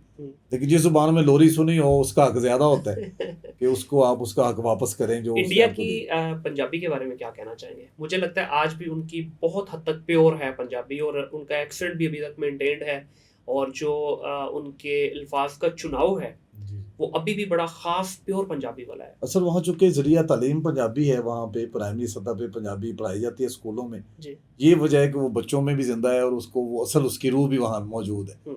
दूसरा सिख जो हमारे एक मज़हब है हमारे यहाँ जो जी। कि, तो उनकी जो मजहबी किताब है वो भी पंजाबी में है, हम्म। तो उनका जुड़े रहना एक नेचुरल बनता है पंजाबी ज़ुबान के साथ ना, फिर वो फ़ख्र भी करते हैं अपने कल्चर पे। जी। तो अनफॉर्चुनेटली हमने जल्दी छोड़ दिया और जल्दी से हम अंग्रेज़ बनने की कोशिश करना शुरू कर देते हैं। ज़रा हम किसी अच्छी शख्सियत वाले बंदे से मिलें तो हम पंजाबी के अलावा कोई ज़ुबान बोलना शुरू कर देते हैं, सही हालांकि है। पंजाबी बोलना कहीं भी बदतमीज़ होना नहीं है। हाँ बिल्कुल। तो इंग्लिश मीडियम स्कूलों ने और उन फोर्सेस ने, मैं पिछले दिनों बता रहा था कि जब जंग आज़ादी नाकाम हुई तो अंग्रेज़ ने जब ये कोशिश की कि आइंदा इस तरह की बगावत ना हो, जी। तो उन्होंने कहा कि जो कोई बंदूक जमा कराएगा हमारे पास उसको 2 आने देंगे और जो पंजाबी कायदा जमा कराएगा उसको 6 आने देंगे। अच्छा जी। तारीख में मौजूद है कि हमारे पंजाबी कायदे से और ज़ुबान से अंग्रेज़ बंदूक से ज़्यादा डरता था, क्योंकि हमारी वैल्यूज़ हैं, कल्चर है। सही। और जिस ज़ुबान में शाह हुसैन लिखे कि तख्त ना मिलदे मंगे, तो वहाँ तो डरना ही चाहिए क्योंकि हमने हमेशा रेजिस्ट किया। बिल्कुल। तो वो हमारी ज़ुबान से बदला इस तरह लिया दूसरी कौमों ने जिन्हें हम पसंद नहीं थे कि हमारी ज़ुबान को छोटा कर दिया और हमसे छीन ली। जी। जिस दिन पंजाब में पंजाबी राज नहीं रही और दूसरी कोई ज़ुबान लागू कर दी गई तो एक दिन में सारा पंजाबी लिटरेट हो गया था, बिल्कुल। जो कि एक दिन पहले लिटरेट था। हाँ जी। तो ये एक साजिश है बहुत बड़ी पंजाब के ख़िलाफ़ कि दुनिया में शायद ही कोई जगह हो जहाँ उनकी मादरी ज़ुबान स्कूलों में नहीं पढ़ाई जाती। बिल्कुल। लेकिन हम सोचते नहीं कि क्यों हो रहा है ये, जी। तो इस पर बात ज़रूर करनी चाहिए। अभी तो इसलिए हमने उर्दू भी निकाल दी ऑलमोस्ट अपने निसाब में से। हाँ जी, पता नहीं कायदे की हद तक रह गई क्या और करने रह हम गया। जा रहे हैं, हालांकि सर उर्दू कोई भी एक हमारा शेर अच्छा सा आता हो जे। जी ज़रूर सर, मैं पंजाबी चूँकि ज़्यादा लिखता हूँ, उर्दू भी लिखता पंजाबी कही हूँ। मेरी गज़ल के 1-2 शेर हैं लेकिन ਇਹੋ ਜਿਹਾ ਸੁਣਾਣਾ है सर ਜਿਹੜਾ ਸਾਨੂੰ ਦੋਵਾਂ ਨੂੰ ਸਮਝ ਵੀ ਆਏ। बिल्कुल सारे में समझ आएगा, सुनने वाले में आएगा। इल्म दा ना ही कोई हिसाब, क्या बात है। इल्म दा ना ही कोई हिसाब, हर बंदा एक नवी किताब। इल्म दा ना ही कोई हिसाब, हर बंदा एक नवी किताब, भावें लख दलीलां घड़, कई सवाल ने बिना जवाब, ओए होए। ते कम किसे दे आवण दे लई, रखिए ना कोई मुख सवाब, ते सच पी के मर जाइए आज़म, तकिए ना कोई झूठा ख्वाब। हाय हाय हाय। $500 नहीं दसने, सच क्या दसने। बात है। क्या बात है, बहुत खूबसूरत जी, बहुत खूबसूरत, प्रॉपर समझ भी आई है इसकी। जी जी जी जी, आतिश, शुक्रिया। आप मुझे ये बताइएगा before I and this conversation, आप क्या समझते हैं एक से ज़्यादा लैंग्वेज जो है, ख़ास तौर पे when you are aiming for international market, एक से ज़्यादा लैंग्वेज आपकी हेल्प करती है? देखिए जी, डेफिनेटली इंग्लिश आनी चाहिए। English is the language of technology, communication. अब बड़े हद तक वो ग्लोबल लैंग्वेज प्रूव हो गई है। ट्रू। और क्योंकि हमारा जो ऑब्जेक्टिव है एज अ कॉम, हमने डॉलर कमाने हैं, तो वो हमारी एक बेसिक है। लेकिन अच्छी बात यह है कि दुनिया का 3rd largest English speaking country है जिसमें हम रहते हैं, तो हमारे बहुत से लोगों को ऑलरेडी आती है। जिनको नहीं आती वो थोड़ी बहुत सीख लें, और काम चलाना है, हमने कम्युनिकेट करना है और ट्रेड करना है, और अगर डिजिटल करना है तो हमें इंग्लिश चाहिए। बिल्कुल, ऐसे सनी अली साहब कहते हैं, उन्होंने अक्सर मतलब वो 3-4 चीज़ें कहते थे, लेकिन उसमें से आखिरी चीज़ मैं नहीं बोलूँगा। वो कहते हैं कि हमेशा आपके पास अगर पॉसिबल हो तो 2 लैंग्वेज, 2 स्किल, ठीक है, 2 पासपोर्ट, ठीक है, ये आपके पास लाजमी होने चाहिए। ठीक है, अगर पासपोर्ट की एज निकल गई है, स्किल की तो कोई एज नहीं है ना। एटलीस्ट मैं ये ज़ाती तौर पे समझता हूँ कि 2 स्किल जो है ना आपके पास लाजमी होने चाहिए। 2 स्किल से मुराद 2 इनकम स्ट्रीम होनी चाहिए आपकी, और 2 लैंग्वेज होनी चाहिए, जिसमें अगर आप इंग्लिश आपको आती है तो क्या बात है। आप ग्लोबली देखें ना, आप ग्लोबली आपकी एक्सेप्टेंस हो जाती है। तो अगर आपको इंग्लिश नहीं आती तो तक्के खाना निकाल लिए। बहुत मज़ा आया जी आप दोनों से डिस्कशन का, और एक अच्छी गपशप हुई। एक नए इन्वायरमेंट के साथ हमने कोशिश की रिकॉर्डिंग करने की, एंड आई होप कि प्रोडक्शन के अंदर भी ये चीज़ ऐसे ही इतनी ही लाइवली आएगी जितनी हमने मज़ेदार से एक डिस्कशन की। सवालात तो और भी बहुत ज़्यादा हैं, लेकिन I want to keep it as short as possible ताकि लोग उसको एक इंटरेस्ट के साथ सुने। और I wish you all the best, ताकि जो आने वाले जो टाइम है ना उसमें एक अच्छे से अच्छी चीज़ प्रोडक्टिविटी के साथ सामने आए। आपके भी आज़म साहब जो नए इनिशिएटिव हैं उसके लिए आपको भी मैं गुड लक बोलूँगा, और करना चाहिए सर। ये सारे हम सब जितने लोगों को अल्लाह ताला ने कुछ नवाजा है ना, मैं ये समझता हूँ कि ये अल्लाह का खास करम है। ऐसे कितने लोग हैं सर जिनके पास ये अपॉर्चुनिटीज़ हैं, कितने लोग ऐसे हैं हमारे बीच में कि जिनके पास ऐसी अल्लाह ताला ने कुछ चीज़ दी है, ऐसी आवाज़ दी है या ऐसे आपको कोई प्लेटफॉर्म दिया है जहाँ से आप लोगों तक पहुँचा सकें। तो आप लोगों को अल्लाह ताला ने वाक़ई एक ऐसा मौका दिया है कि लाखों लोगों के चूल्हे जल रहे हैं, यहाँ से लाखों लोगों तक ये बात पहुँच रही है, और इंशाल्लाह इसको मल्टीप्लाई करें और जो एक ग्लोबल लेवल पे इम्पैक्ट है वो आ सके। आप दोनों का बहुत शुक्रिया जी, आप मेरी पॉडकास्ट का हिस्सा बने। आप लोगों का बहुत शुक्रिया जी, इस तरह की पॉडकास्ट को देखते रहिए। आज़िम साहब जैसे आज़िश जैसे जो लोग हैं ये इंशाल्लाह यहाँ पे आते रहेंगे, अपनी सक्सेस स्टोरीज़ को शेयर करते रहेंगे। देखिए यहाँ पे ऑब्जेक्टिव इस पॉडकास्ट का ये नहीं है कि मैं यहाँ पे कोई देसी घी का तड़का लगा के कोई स्टोरी को पेश करूँ। मैं हकीकत पे मबनी बातों को जो है ना बड़ा पसंद करता हूँ, और मेरी कोशिश हमेशा ये होती है कि ऐसे लोगों को बुलाया जाए जिन्होंने सोसाइटी के अंदर कोई इम्पैक्ट क्रिएट किया हो। आर्जिश जैसा बच्चा जो कि यूनिवर्सिटी नहीं गया, लेकिन उसके बावजूद उसने अपने स्किल्स को इस तरह से शार्पन किया कि आज वो एक ग्लोबल लेवल के ऊपर एक कंट्री को रिप्रेजेंट कर रहा है, और वो कंट्री कौन सी है? हमारा देश, हमारा अपना मुल्क पाकिस्तान। आर्जिश जैसे बहुत सारे और बच्चे भी सामने आए, आके मुल्क को रिप्रेजेंट करें। मैं ये सिंसियरली बिलीव करता हूँ कि बहुत सारे बच्चे इस वक्त ऐसे हैं जो कि बड़े अच्छे लेवल पे, मेगा लेवल पे कंपनीज चला रहे हैं, लेकिन वो अपने एक शेल के अंदर बैठे हुए हैं। सर शेल से निकलिए। ये जो 2 कंधे अल्लाह ताला ने आपको दिए, ये एक जिम्मेदारी है। इस जिम्मेदारी को आपको कम्युनिटी को गिव बैक करके अपने सर से उतारना है। और लोगों को एम्पावर कीजिए, मुख्तलिफ लोगों को उनकी राहें हमवार करने में उनके लिए आसानियाँ पैदा कीजिए। इस पॉडकास्ट को ज़रूर देखिएगा, शेयर कीजिएगा, बेल आइकन को ज़रूर क्लिक कीजिएगा ताकि आने वाली तमाम लेटेस्ट एपिसोड आप तक टाइमली पहुंच सके। अपना ख्याल रखिएगा, अपने इर्द गिर्द के माहौल को साफ रखिएगा। टिल देन, अल्लाह हाफिज़।